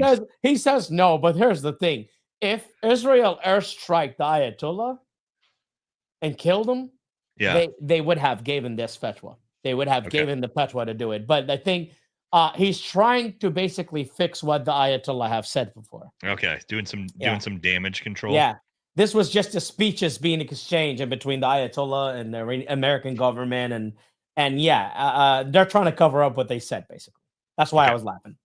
Yeah. Okay. Got it. Ever backed an assassination attempt against Donald Trump? This is actually what Netanyahu is trying to insinuate and to make your people or the president of your country to believe. But this is wrong because Netanyahu, as I said, has its own agenda. It wants to drag the U.S. into forever wars, as I said, and to bring more insecurity, instability, and unrest to the whole Look how region. mad he got. Look how mad he got talking about some large number of Iranian nationals living in the United States. Some have said they are, quote, sleeper cells. They are terrorists who are acting at the command of your government. Would you right now make a statement to Iranian citizens living in the United States not to commit acts of violence in the United States? You see, these things you're telling me, this is the first time I'm hearing them from you or from anybody. The Iranians are known for their knowledge, for their science, for their courtesy, for being civilized. Have you seen otherwise from them? Any other kind of behavior from them, or any violent behavior? Has anybody ever seen anything from them? Yeah, as I said, this is what Israel is trying to put into your minds. They are propagating that Iranians might be capable of doing something, but this is totally untrue because by nature Iranians are pro peace and tranquility, and they're trying to actually make to somehow impact the minds of the decision makers and the people of the United States, and to scare them into getting involved in a war in my region that is not going to ensure any kind of interest for the United States. It is not to be in the interest of the United States to be involved in any kind of war in my region. All right. Okay. A lot of good stuff here. All right. Let me ask some questions here. So he first asked about, has Iran basically tried to make any assassination attempt on the president's life? Also, is there potential Iranian sleeper cells in the United States? Hamody, interesting. He didn't say no to either of those questions. He sort of dances around it, saying, instead of saying no definitively, he says, have you ever seen any Iranian people that have ever acted violently? Kind of bounces around it a little bit, and then of course blames it on Israel. So what's your thoughts there? It is two-parter. Do you believe Iran has actually tried to take assassination attempts out on the president? And two, sleeper cells. Do you think there is actually Iranian sleeper cells that are a potential threat? Two different questions. Do I believe Iran would have the balls to assassinate the president of the United States? The answer is no. And that is a definite no. An official declarative. That is a definite no. That goes back to the same fact that I gave you, that if Iran has a nuclear weapon, would they really use it? No, they would use it as a pressure card. Iran is not that stupid politically. And that's what it is. I'm like, if you assassinate the president of the United States, that is the stupidest decision you ever make in your whole entire life or history, because you will be wiped out of the planet Earth. So the truth is, you know better. They are not willing to do that. Maybe they have sent the threats at some point because they were on a negotiation status and they're trying to pressure or do something and say, well, if you don't do it, we might assassinate you. Look, they are not stupid to conduct an assassination against the president of the United States of America. They're not that dumb, and they're not willing to take that risk as much as but you have to look into this when he's saying that. Yes, he didn't say no, but if you noticed, how many times has he brought Netanyahu to this? That's I'm prepping a second question for you after once you finish with that. Okay. So what's the second question right now after this one? Let's answer this one first. Second question. He asked him about are Iranian sleeper cells prepared to take out violence against Americans? And he asked him, are you prepared to tell Iranian Americans not to do that? So, and again, he doesn't say no. Let's analyze this, right? And let's make it clear so the American audience can understand what this means. The Iranians that lives in America the majority of the Iranians that lives in America are members of the Shah government who left in 1979, and then that Khomeini took over the country. Those Iranian people that lives in America are the most educated, best community of Iran that moved to the United States. These are kind of like the Patrick Bet-Davids of the Patrick Bet-David crew. I mean, right? Patrick is a Syrian Iranian. Some of them are Baha'is. Some of them are Muslim. Some of them are, Christians, whatever. And, these are the best people.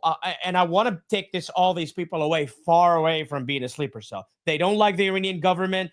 The Iranian government murdered their family members, took everything they got, took their homes. That's number one. There is a 1%er of individuals who might not only have to be Iranians, because you have to understand the followers of the Ayatollah are not only Iranians. Right. There are followers of the Ayatollah who may happen to be some, not all, maybe a 1% of Shia Muslims, 1% of Shia Muslims in the US are followers of the Ayatollah. They believe in his ideology. They follow it religiously. Do I believe these people are connected to the government of Iran? The answer is no. But if the Ayatollah of Iran get airstriked and killed by us because he means the world to them, he is their pope, he is their supreme leader. If that happened, would they conduct a lone wolf attack against us as a retaliation? The answer is yes. So if you see, this is more in depth of how these people would react. Is yes, they are believer of him, but they're not connected to his government. Maybe one is spy or two, but not all of them. But if something religiously insult their belief, they will retaliate.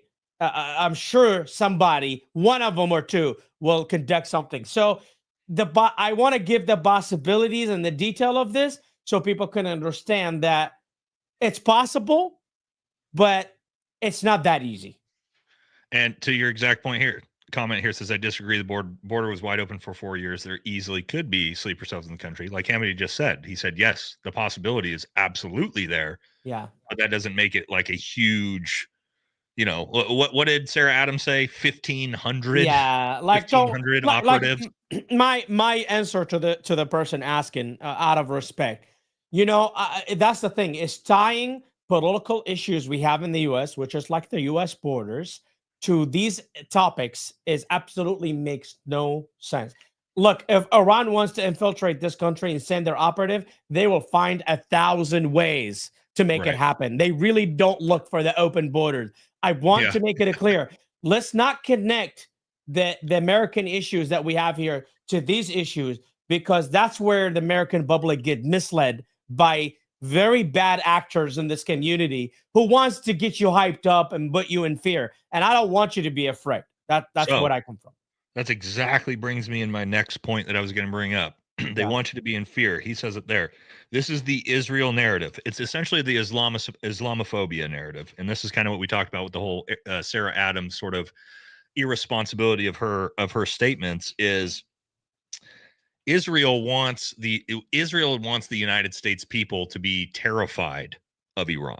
I 100% believe that. Why would they not? That's in Israel's best interest.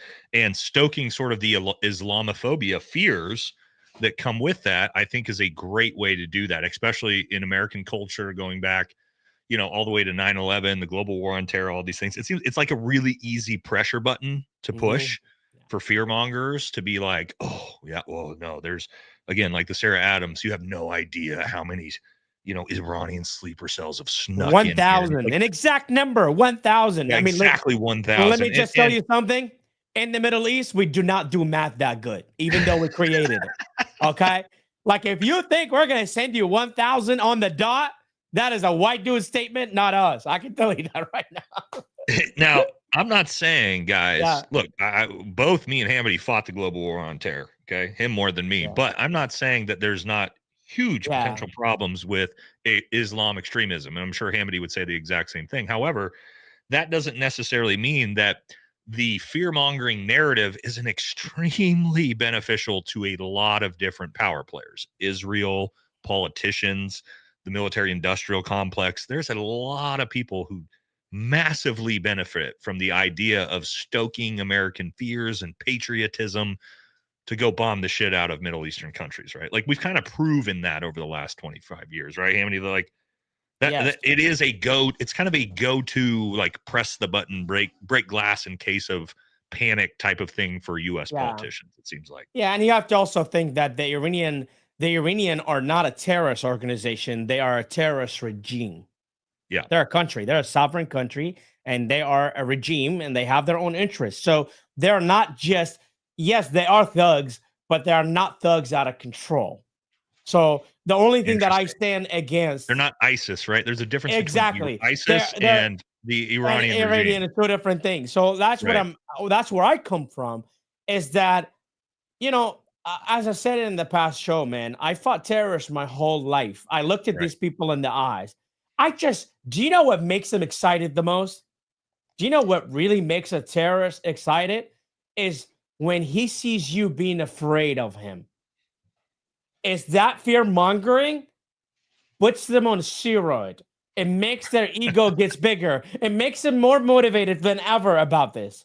Okay. So that's the thing. Like when I was fighting 10 terrorists in a neighborhood in Sadr City, I just say it. It's only 10 of them.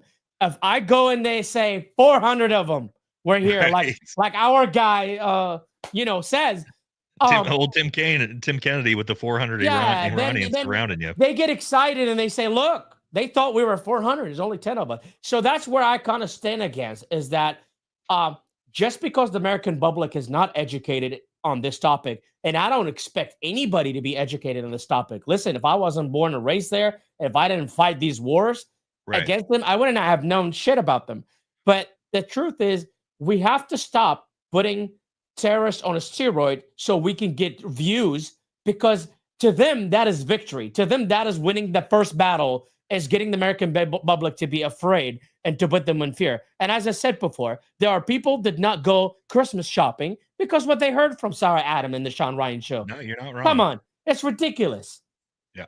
Yep. All right, let's keep moving. We're about 4/5 of the way through.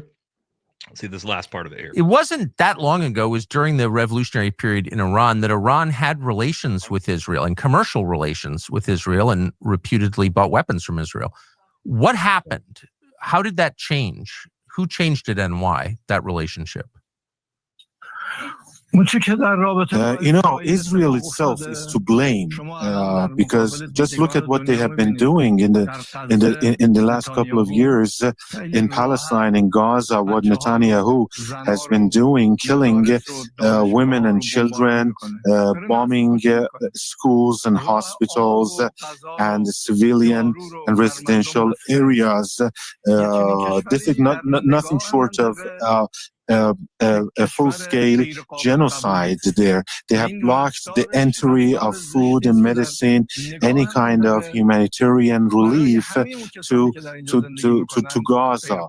So this has adversely impacted the way my country and the whole region looks at Israel. And this, I mean, their own behavior and their own actions are to blame, because this is unacceptable what they have been doing in my region. And as far as I know, we have never received any kind of weapon from Israel. And I would like to tell you, even at that time, we did not want to have weapons. We did not want to have wars. We did not want to fight the Iraqis. It was the war that was imposed on us. And just like the way that this war was imposed on us by the Israeli regime, we did not attack Israel. They attacked us. Can you imagine at the end of Hamody, the diplomatic if you didn't hear that, I know you were you're changing something. I'll bring up the points. Did your camera go down? Yes. All right. Can you guys still hear Hamody? Hold on, we'll bring it up. Make sure. Yeah, I'm here. Can you hear me? Yeah. Check. Everybody I can change my camera. Yeah, my audio is good. Okay. Yeah. So he brought up the question Tucker asked him there is who's to blame for, and maybe we'll have Hamody give us some background here on sort of Ayatollah control of Iran, because Israel and Iran used to actually be allies and have a really good relationship years ago. Yeah. And he asked him, who's responsible for essentially Iran and Israel's relationship sort of being destroyed? And of course, he blames it on Netanyahu and Israel, right? And then I'm going to ask you a couple more questions off after that, but maybe explain a little bit about the relationship Israel and Iran used to have, and then how that got actually fractured and turned into mortal enemies. Could you sort of break that down for us a little bit? Yes. So during the Iran-Iraq war, Israel kind of supported Iran against Saddam Hussein, which is Iraq. And at the time, the relationship between Israel and Iran was pretty clear that Israel found Saddam Hussein to be more of a rival enemy than Iran. Perhaps Iran was much more cooperating, had much more collaboration with Israel, and Iraq would refuse to collaborate with Israel because Iraq was a mortal enemy to Israel, because Iraq fought Israelis in the Golan Heights in Syria in 1973. They fought Israelis in the Egyptian front line. A lot of people don't realize when Egypt and Israel went to war. Most Syria too. Yeah, I didn't know that. I didn't know Iraq was involved in that. Oh yeah, Iraq have sent their troops to Syria, ground troops, and Iraq actually sent their best fighter jets and fighter pilots to Egypt to help them across the Sina Canal. And Iraq at the time had American jets, which was Hawker Hunter. So actually, Iraq used American jets against Israel, and not just everybody has our jets. Everybody everywhere has our jets. It's kind of actually the Iraqi pilot have done really well in that fight. That they only had one pilot get killed, and they have sent like a numerous pilot, and they only had one pilot got killed, and in the process. And at the time that they saw that Iraq was much more dangerous mentality-wise to them than Iran. And you remember what I said in your last show? Would Iran use a nuclear weapon against Israel? The answer is no. Would Saddam Hussein do? Yes, he would use that. So that's why they saw way back then that Iraq was much more dangerous to them than Iran. So they decided to help Iran. And Iran was very open to getting Israeli help because they needed to win against Saddam. Right. So, look, now we want to drop the bomb that we've been talking about, right? Now we want to drop the big thing that we've been talking about. You guys have not asked yourself, why did he mention Netanyahu more than multiple times? It's more than 10 times. And I'm ready for it, because now you're about to answer the second question we had. All right. So let's give this a quick thought. If you look into this conflict is between two people, not two countries. We have Iran and Israel, but this conflict is strictly a conflict of the Ayatollah and Benjamin Netanyahu. If you look into all this going on in the Middle East, do you think the Ayatollah himself, let's start with the Ayatollah before we go to Netanyahu. The Ayatollah stocks was going down. He was afraid of his people not supporting him enough. Yep. He was trying to make appearances left and right, trying to resonate with his people in any way he can. Because at some point, the Iranian Ayatollah of Iran had found himself not being supported of by his people, but he found enough support among the proxies. Meaning he was getting more support from his proxies in Iraq, Yemen, and they believe and love him, and they were willing to die for him, but not the case for the Iranian people. So that's what I mean by his stocks were going down. And he was worried, because that is the one thing that scares the Ayatollah, is when his people are not really supportive on him. When it comes to Netanyahu, you put him in the same section, baby. We're not going to give him any credits for that. If these wars didn't happen in Gaza, if this war didn't happen for the 12 days, look, go watch the video of Netanyahu walking down the street of Israel. And now he loves he loves the fact that he's getting received as a hero.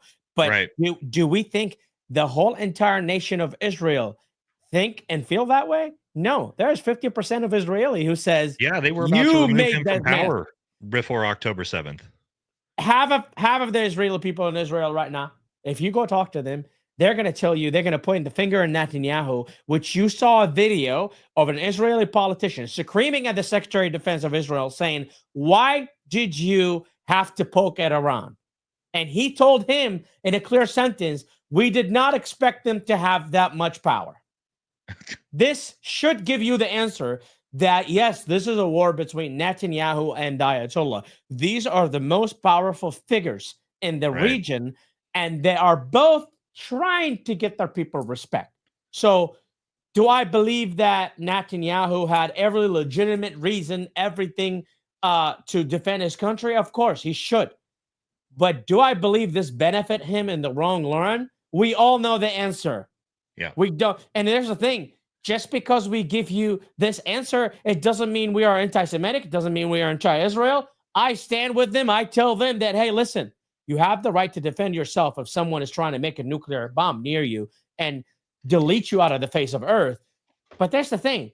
The truth is, both of these leaders have benefited politically from this conflict.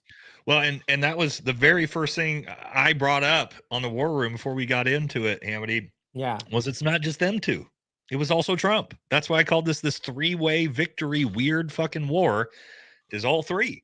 I mean, Trump not as much as the other two. It's just Trump's approval rating was fucking 40%, and he could use a big win, which he kind of got. And like, to your point, kind of a good point, that the war between these two countries has been fantastic for each of those leaders. It's been amazing honestly, for Netanyahu. It's been amazing for the Ayatollah. I think personally that President Trump did not want to interfere in this fight. I think Trump was actually dragged into it. I think Trump tried to take as many political win out of this conflict as possible. He tried to take just as much credit as possible to say, look, I did my part. It's time for everybody to go, because that goes against my policy by trying to drag me into a war, especially when he promised his voters that he will not go to war to another country. Yeah, he pissed me off for sure.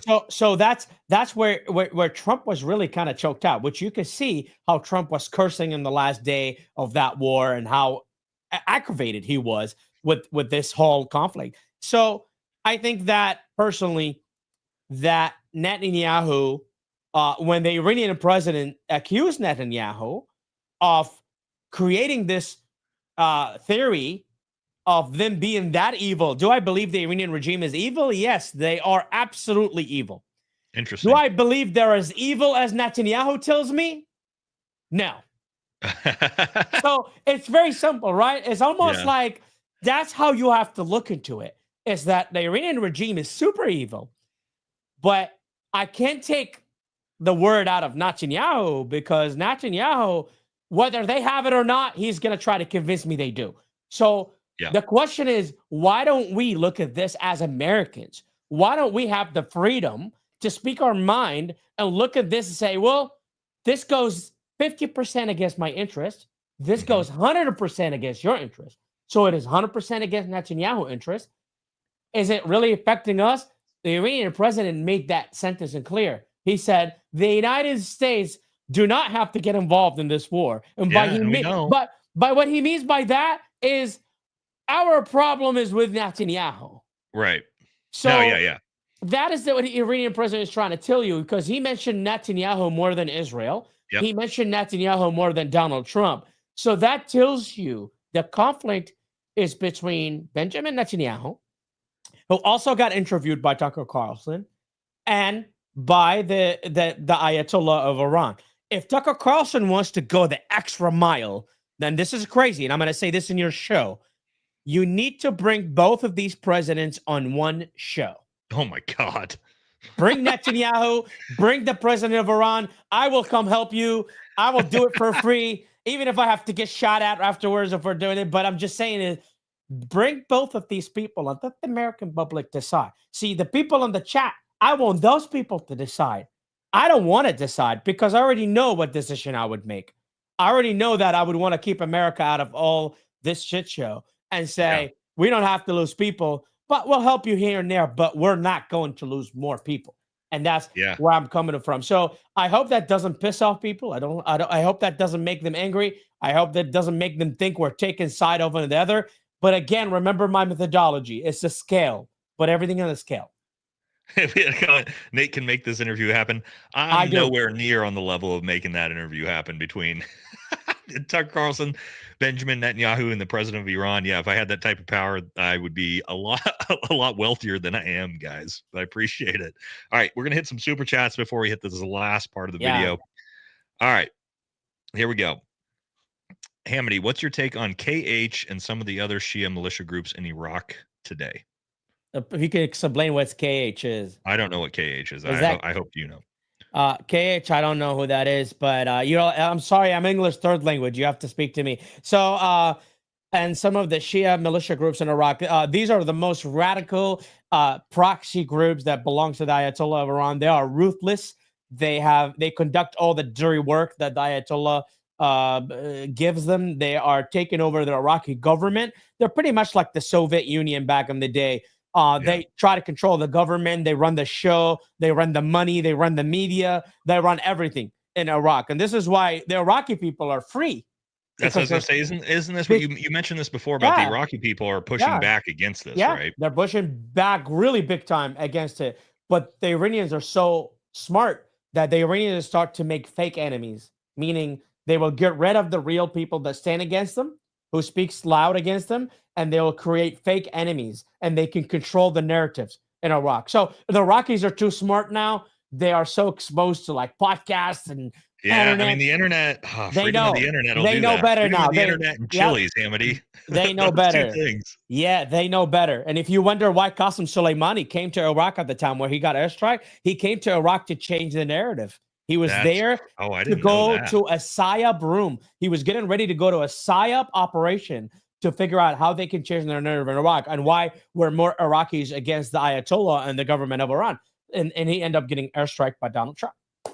Wow, that's interesting. Didn't know that. All right, Joe Saunders, $10. No disrespect to Sarah Adams, but she now has a private intelligence business where she sells intel. What do you mean sells intel? She is no longer government. It would benefit her business. Just saying, how do you sell intel? First of all, here's what I'll say. Hamody worked in intel deeper than me, but also obviously being an SF, privy to tons of intel and this type of thing. Selling intel, if it was real, well, you would probably get arrested because you can't give up classified information, whether you're retired or not. Phenomenal point, Nate. So what intel is she selling? That's the thing. If they were intel, she would not be selling it. She'll go to jail if she does. Let me tell you something about this. Look, that's not the thing. She has something called Askari media. Askari means military in Arabic, and she calls it military media in Arabic name. I love it when like some white people throw Arabic names like to other white people to impress them or scare them, and it doesn't mean shit, jack shit. And here's the thing about this is that if you are a believer that someone's sitting in Florida who I have never seen in Iraq during my time when I was getting fucked up in that country. She's got a lot less time downrange than both of us.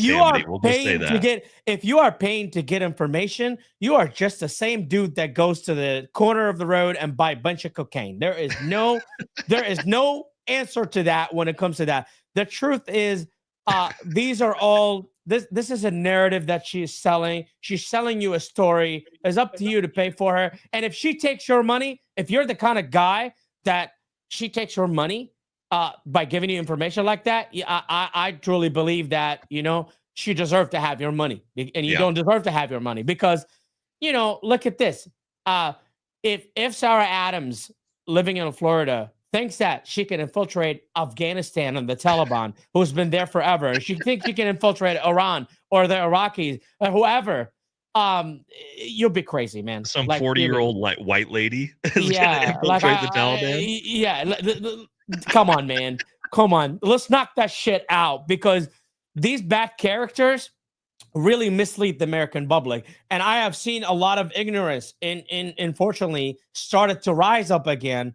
And I'm a person that don't like that kind of stuff because I don't like to charge people to be racist against certain individuals. What the bottom line is we brown people or we Arabs, we've been a great villain for you guys. Oh yeah. I mean, Asians were the business managers at that point until because of World War II. because of Japanese. And Used then to be the after Japanese, 9/11, yeah. we took over. So honestly, anybody that can come up right now with an intel center trying to accuse a bunch of brown people that did so and so, people will buy it. The truth is, we make a great villain, and it's not just Sarah Adams. So is Hollywood trying to make people like us look bad all the time. So, what I say to this is, listen, there are a lot of great podcasts. There's a lot of great people here like Nate that are putting the truth. And sometimes the truth, it might not be the truth that you like, but the truth always not going to be something you like. It's going to be just plain truth. And I don't believe that woman has the capability to infiltrate a terrorist organization or a terrorist regime. And Sean Ryan will owe me a sandwich on January 1st, 2026. Hamody, it's called grifting. Okay. I say this 1,000 times. People get super pissed at me. Don't go after Tim Kennedy. Don't go after Rob O'Neill. Don't go after Sarah Adams. They're fucking grifters, man. People like me and Hamody and everybody in this space that actually did this job for real know who the fucking frauds and phonies are. And to Hamody's point, this chick is a fucking fraud and she's grifting and she's making money off of you. I don't, people be like, you can't say that. Why? I know it's fucking true. She spent 0 time downrange. She has no fucking clue. Like, and Hamody's professional about it. The difference, Hamody, is people get so mad at me is I'm not professional about it because I will just make fun of Sarah Adams or Rob O'Neill or Jocko or Tim Kennedy and be like, they're full of fucking shit. I don't care. Whatever. What are you going to do? Are you going to drunk tweet at me later, Sarah or Rob? I don't give a fuck. I will give him this answer. I'll give him this answer. Everything that I have done in Iraq, everything in Iraq, whatever that I'm known for, saving Marines, saving troops, whatever. Do you think I got paid $1 for it? I bet you didn't. Volunteer job. Yeah. Volunteer job. The only money I received was whatever budget they would spend on recruiting another intelligent assets. Meaning if someone will bring me valuable information, I will give him $500 and I'll give him a few $100s out of the budget they would give me. And sometimes I would take things out of my own pocket. I have never, other than my book and my speaking, just telling my story, I never want to benefit out of anything I know. I want to share this with the American public so the American public know how to distinguish terrorism from racism. And that's my mission. And that's my goal. No, and that's really good, man. And here's the thing, like you'll never hear me go after a group of people, especially like Muslims. I say all the time, is Islamic extremism a problem? Yes. Is Israel a problem? Yes. I think there's a lot of problems out there. Yeah. But that doesn't mean a group of people, because here's the thing. I work downrange, like not in Iraq, but in Afghanistan. And there was tons of amazing Afghan special forces dudes that were incredible. A couple of them kept me the fuck alive and risked their own lives to keep me alive. Yeah. And you know that too, Hamody. I mean, you did this exact same thing for American troops. I'll say this, man. I have said it before, and I even said it to Sarah Adams herself. I said it to her. I am willing, and I said it to the person that reached out to me in the private DMs, whoever that dude was. I've said it multiple times. If you're willing to debate me in front of the American public, come in any platform. And I offered her, and she said, "Oh, so you can get clicks?" And then she said to me, shut the fuck up. And she said to me, "You will never be in the Sean Ryan show." Shut the fuck. She said the same thing about the Delta Force dudes that never even came public that have Medal of Honor. She's like, they're just doing it for clicks. I'm like, they don't even have Instagram pages, you dumb bitch. What are you talking about? Come debate me. Yeah. Come and debate me in front of people and let the people decide. Why are you afraid to debate me? Let's see if I can work that one out in the future, guys. If I can work out, make it happen. To get Sarah Adams to come make it happen. Hamody live. Make it happen. See that. And I feel bad. I feel bad. You know why? Hamody, these people will never do something like that. And you know what? Here's the thing. I feel bad that she sold this crap to Sean Ryan. Yeah. I feel bad that she sold him this crap. And now, at the end of this year, this is going to hurt his credibility. Whether we like it or not, is going to hurt his credibility. And that's where I'm coming from. I'm like, you know what? We don't have to be in the Sean Ryan show. Let's debate me in any show. Debate me in any Instagram live. I don't even care if it's the Ayatollah life. Let's just debate and talk, and let's figure out who you are and who I am. Before he said, and he said it with a guy who was reaching out to me on the DMs. He said it to me, "Oh, we don't want to do this." And I said, come talk to me.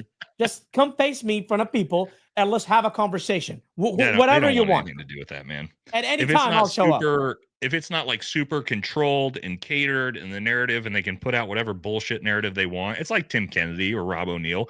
You think those motherfuckers would ever come and actually have a real conversation with people that did the job for real? Of course they fucking wouldn't. They don't want nothing to do with it. Especially when you don't have PTSD, when you talk smack about people who have it. So, I mean, you would never look a guy in the face and tell him.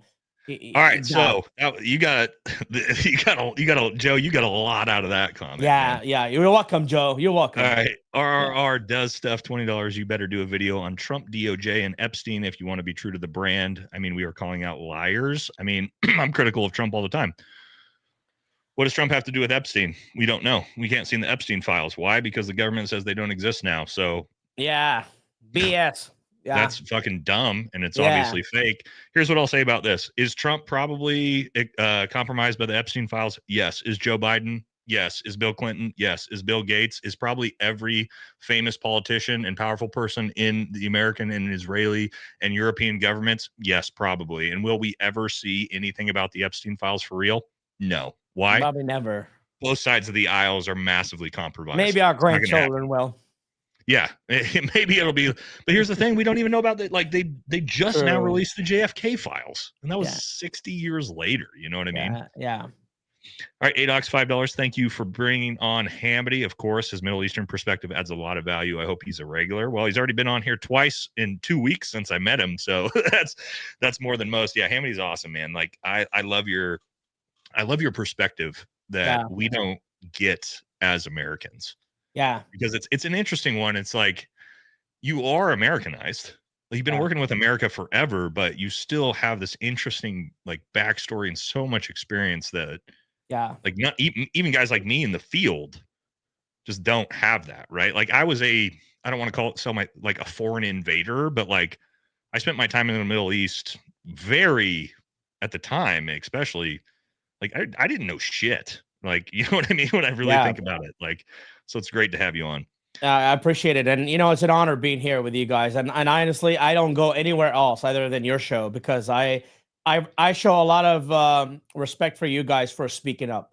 I should have done what you guys have done, but I never kind of put myself out there like the way you guys went on to call out the people and the bad actors within this community who started giving us all a bad name. I give you guys nothing but respect. You and the Anti-Hero podcast guys, nothing but respect for you guys. You're doing a great things out there. Well, in Hamody, so many people get mad at me. They're like, you just attack veterans. I'm like, I don't. I attack like 3 veterans out of 100,000. Do you see me attacking Hamody or like every other quality veteran in the online space? Yeah. Never. It is the grifters like we're talking about that get hammered. All right, Mike Brown, $5. Thank you, brother. I just said that they were both bad and acting like catty girls earlier. Hamody confirmed it.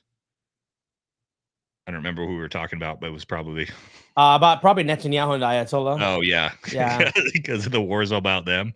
Yeah. All right, the King KH equals Katab Hezbollah. Yeah, now I know what you mean, Bubby. You need to tell me what that. Yeah, like I don't know what KH Katab Hezbollah. Yes, they are Asaib Katab Hezbollah. They're all proxies of Iran. There is multiple of them. Honestly, there is more. When I was in Iraq, when I was operating for the U.S. intelligence over there were about maybe 6 groups. Right now, they're close to over 40 different groups. Wow. A lot of fun. Are they like integrated within the cities, like within like the big cities, or are they like more some peripheral? Some of them on their own, and some of them are part of the Iraqi Popular Mobilization, which is the Iraqi, which is basically the version It's kind of like democratic socialists in America. It's almost like, think of it this way. Like an offshoot.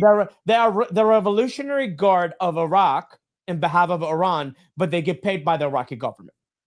Got it.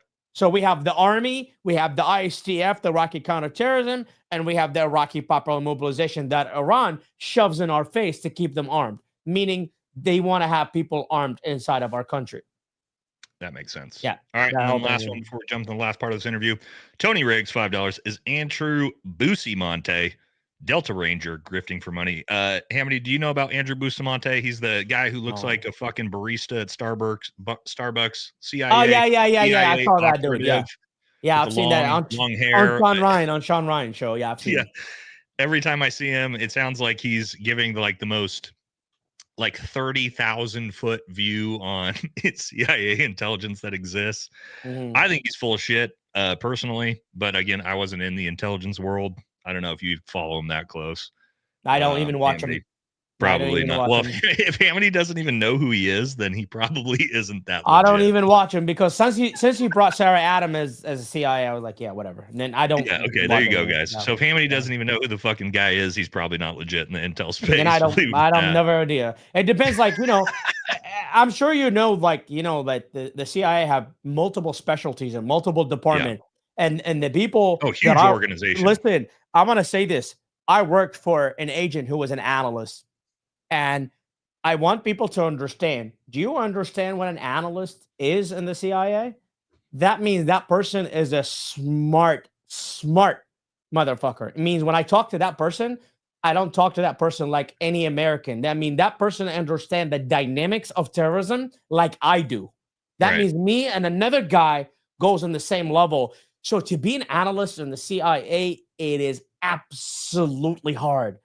I haven't met that many people, and you have to specialize in something. So that's why when I see people talk about the Middle East, look, if you are not an analyst in the CIA, that's why when I see people say former CIA contractor, and I'm like, dude, wait a minute. And also I was like, basically we're a Blackwater. Basically we're a security guard. Basically, a security guard. Is basically, we told you to hold this door and you held it, but that doesn't mean you are an intelligent operator. Because an analyst in the CIA a lot of these people are a PhD. They went to a certain college, certain school. They have a higher education. They understand the dynamics, and they have a specific niche specialty. That's why, I don't know if Sarah Adams ever been in the CIA, but I could absolutely assure you that this was not her specialty. This was not her specialty. There you go. And anybody could say, look, some dude in Fox News introduced himself as a CIA, and they found out years later he was a mall security guard. A janitor.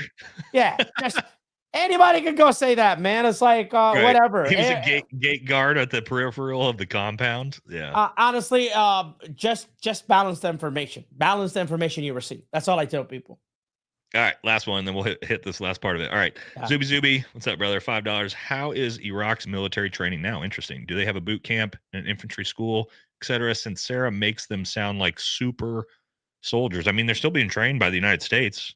There's still SF, ODAs, and stuff there. So I don't know. I personally don't know because I wasn't in fifth group. I don't know what's going on there. But. So basically, the Iraqi. Let me break down the Iraqi military. So the Iraqi military superpowers. We have the number one, the ISTF. The ISTF is basically used to be Regiment 36 back in 2004, led by Fadl Barwari, an Iraqi Special Forces officer who later became a general. These are special forces guys been trained by U.S. Navy SEALs and American Special Forces operators.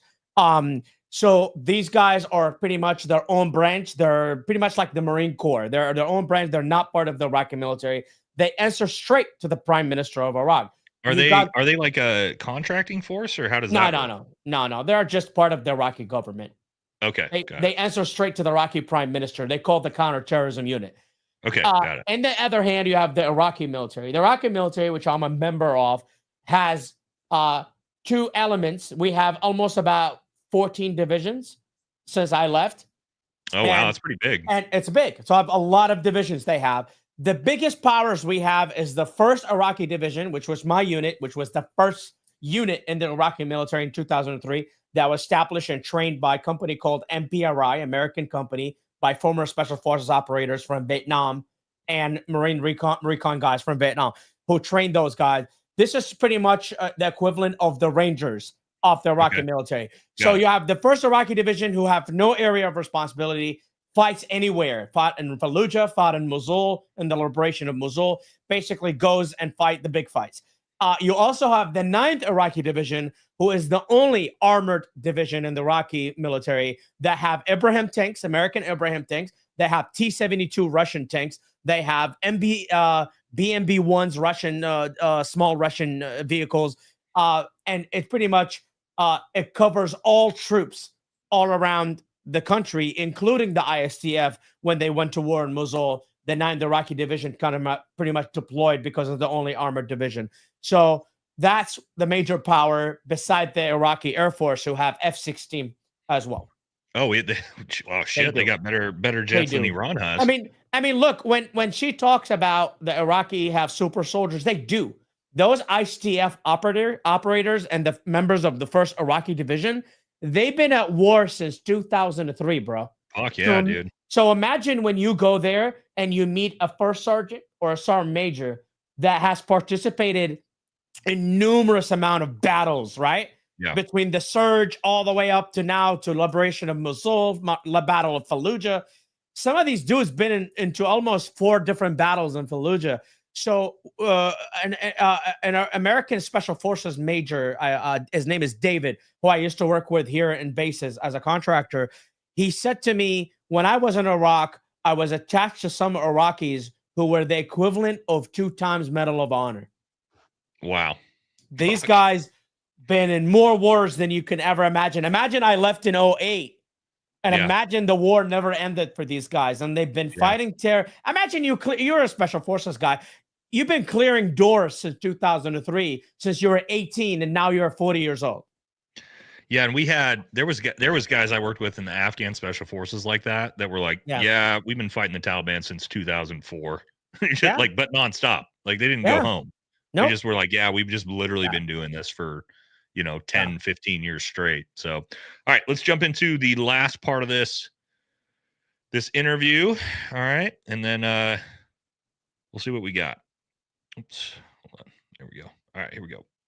Change with the United States, a world in which American companies invest again in Iran, sanctions are lifted, there is peace in the region. Is that your goal? And do you think it's possible? From the very beginning of my administration, I first tried to have the domestic solidarity and further unity amongst the Iranian people. Then we tried to have better relations with our neighbors, neighboring countries of Iran. And then I had this talk with His Eminence, the Supreme Leader of Iran, and during which His Eminence emphasized that there is no limitation and there is nothing preventing the U.S. investors to come to Iran and to make investments in Iran, even presently.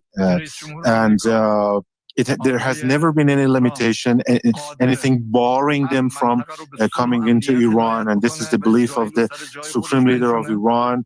But once again, I would like to tell you that it is Israel that does not want such things to happen in the region.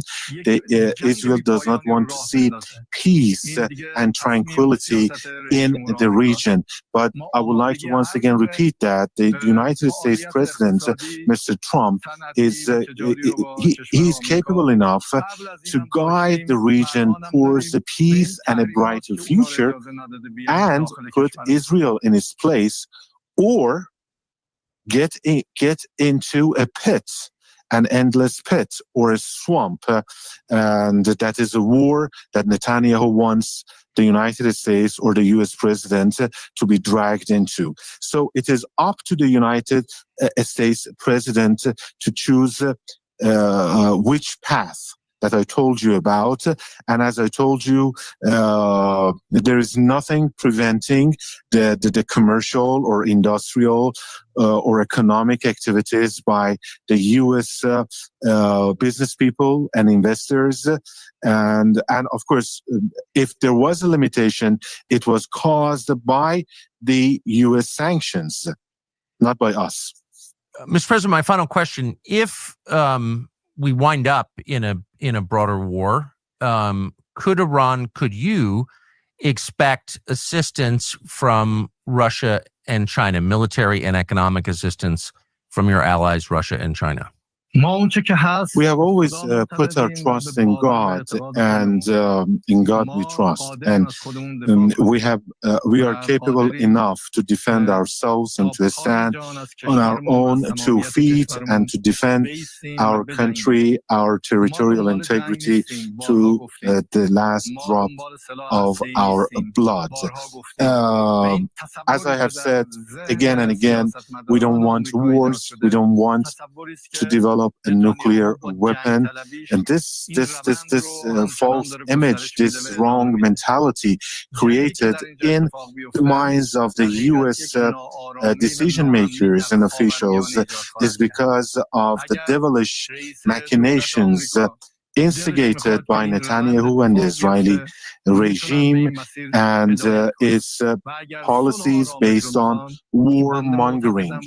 And the U.S. president should know that another war will only spread more instability in the Middle East, and it is not going to be in the interest or in favor of the U.S. president or the U.S. government to move in that or towards that direction. They instead need to choose peace and tranquility, which is something that I am and my government and my country are after.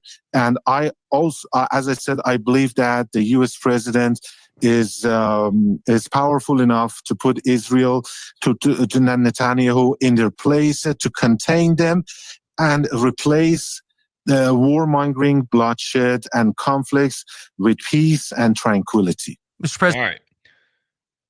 All right. Let's talk these last things and then wrap it up, because there's some interesting one here. So they first talk about, asked if like the United States and Iran could see like an opening up of trade and all these different things, and he of course says, well, no, not no, but we can't because of Israel. It's Israel's fault. It's Israel's fault. Then, and this is kind of interesting, I want to talk about this a little bit. He says it's essentially Trump's responsibility. Trump has the power to figure all of this out in the Middle East. To me, why the fuck does the United States have to be the one that figures all of this out in the other side of the world? You know what I mean? Does that really actually make any fucking sense at all? Why is it the United States, who's like, what, I don't know how many thousands of miles away from the Middle East, needs to be the broker of peace? Why? I will tell you why. Because they realize through Trump behavior, they realize that Trump wants to get a Nobel. So they basically they're trying to get Trump to take care of it for them. They're trying to get Trump to give them more time, to buy them more time than anything. So when they talk, if you can see the way they talk about Trump, by the way, they have never spoken that positive about any president prior, including Obama. Okay. They speak very highly, very great of President Trump. Perhaps even though Trump airstriked them, they still spoke highly of him. Yeah. And that's the thing, is they do like him because of one reason. They like him because he is trying to negotiate. He's trying to have an open dialogue with them, which is something they're not used to, right? Since Obama, they are not used to, even though Obama gave him trays of cash. But they just kind of feel like, okay, maybe Trump could even offer us even better deal than what we had with Obama, because they feel they're just going to buy as much time. I don't believe Iran will stop their nuclear program. I don't believe they'll come to the table and surrender everything. Yep. So I feel, yes, they are. That's the only reason they want the United States involved. Other than that, they would have told you, don't get involved in our lives. Leave us alone. We run our side of the planet, and you need to leave us alone. Which is kind of contradicting, because he says in one way, America been to these wars and America took over these countries. We haven't done anything. And now they're asking for America to bring them peace. In a way. So it's just very not clear. And then they ask, if this war picks back up, which that's an interesting conversation if it's going to, do you expect assistance from Russia and China? He says, essentially, we put our faith in God and that we are capable enough to defend ourselves by ourselves. I don't think Russia and China are coming to Iran's defense no matter what. Like like when push comes to shove, I think we saw that it's kind of like, hey, we'll help you with some arms and munitions and whatnot, but like we're kind of like, hey, good fucking luck. If the United States decides to actually get involved, that seems like where it kind of the support ends. What's your thoughts on that? Honestly, the only reason these countries did not get involved because they knew this war was temporarily. Really? And that's what I want people to know. That's my opinion. That look at what Putin said when the idea of assassinating the Ayatollah or airstriking the Ayatollah, Putin said, I don't want to even hear it. Yeah. That's what he said. He said, I don't want to even hear about it because the fact that it is a tragic partner for them. I do believe that a country like China is different than Russia. These are two different countries when it comes to the interest. That China will always benefit out of these conflicts. They will always benefit out of the current situation. And they always change based on what they're going on. I mean, we could offer something to China right now as the United States, and they will not support Iran anymore because China is about China and nobody else. So for sure. The truth is that it's possible that this war could pick up back up again. It's possible China that will sell them stuff. It's possible China will give them the weapons they want. Because again, if they're buying from China, if they're paying to China, China would not care. China will do whatever it is. Says, China will do whatever. We gave weapons to the Ukraine. Yeah. What prevents China from giving weapons to Iran? They gave it to Pakistan. Yeah. The truth is that when we talk about the weapon industry is a wholly separate thing. That's a whole different war that's happening between the weapon industry and a whole war between government. I do believe the Iranians are trying to get the Chinese to give them weapons. That's their goal. They've been clear. And I think they are trying to figure out a way to do that while making a deal with the United States. All right, last ones. You're going to hit one last super chat, then we'll jump out of here. Yeah. All right. The final thing he said is, we don't want war. We don't want nuclear weapons. And essentially, this is all Benjamin Netanyahu's fault, why there's no peace in the Middle East. Do you believe any of those statements? They want peace. They don't want nukes. It's all Israel's fault. It's not true. Yeah, I mean, hey, they might blame the whole thing on Bibi because Bibi been blaming them. And they're blaming him back. That doesn't make them any innocent. So the truth is no. The answer is no. All of these wars are also happening because of Iran. Iran also have the interest in being the number one Muslim country in the world, and they want to conquer the Middle East from the sea to the river. And again, I go back to this. This is not just an Islamic mentality. This is a Persian mentality that wants to conquer what they used to have. So I mean, and that's been going on for 2,000 years. 2,000 years, and that's why I feel like is it really just Israel being the number? I mean, maybe long. Like you look at the movie 300, right? That was the same motherfuckers trying to take down the Spartans, trying to take down Athens in Greece. I don't believe 2,000 years ago. Yeah, I think this president of Iran is too cute. Like he has gave the most sympathetic answers you could ever. He's like, we don't mean we said death to America, but it doesn't mean the people. Doesn't mean Trump. It doesn't mean the government. Who? Sarah Adams? Who are you trying to go after?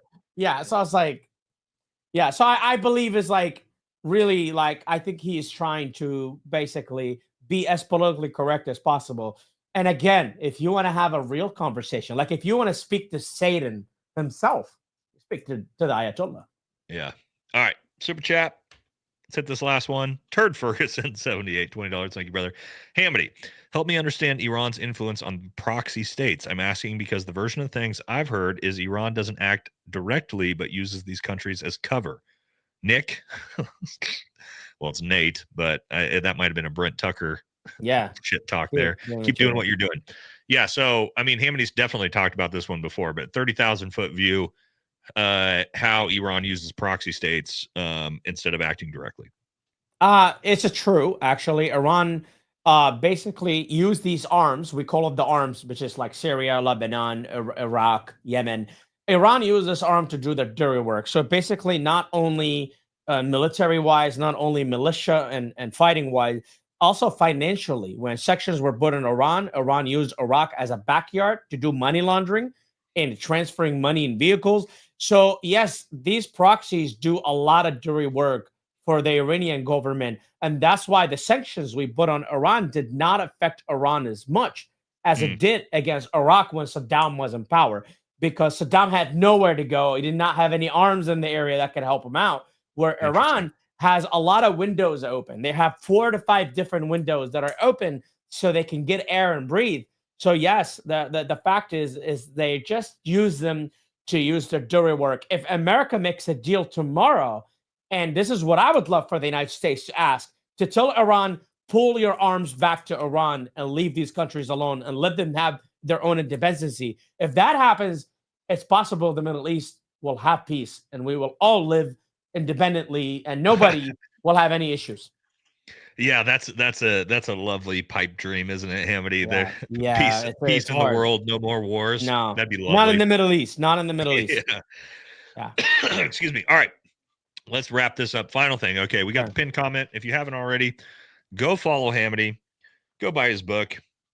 Support him. Obviously, we love having Hamody on the channel. He'll be a regular guest going forward. Anytime we need any actual expertise on the Middle East, Hamody, I'm sure, hopefully, will be willing to come back. Yeah, and I do marketing for a living, just so people know. Yeah. I do marketing. If you need marketing, hit me up. I do marketing for a living. I'm a complete civilian now. I don't do any of that. But I honestly was very motivated to jump back into your show and seeing what you guys are doing out there. Finally, to me, I admire what you guys do, because you guys called out the actors that are stolen valor, taking our time and everything we went through at war away from us, and trying to abolish people who were not involved in any way in that war or making a difference. And I respect a lot of what you guys do. Please keep doing what you're doing. You're a lot more brave than I am to do this. Well, yeah, and that's not true at all.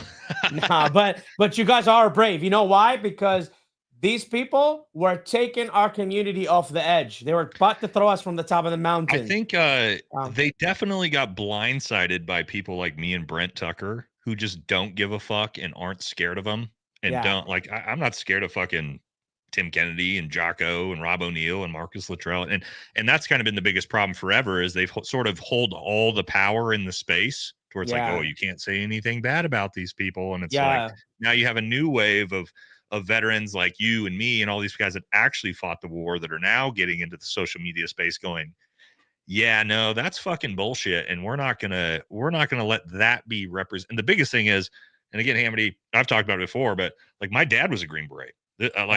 My grandpa jumped into Normandy on D-Day. Like the lineage of that, we take this shit seriously. And my family and my friends and my teammates and people like you, like we take it seriously. And so, no, we're not going to let fucking Tim Kennedy be a representative of veterans who did what you and I did and everybody else, our teammates and all the people we were. But hey, the White House is allowing him to do that.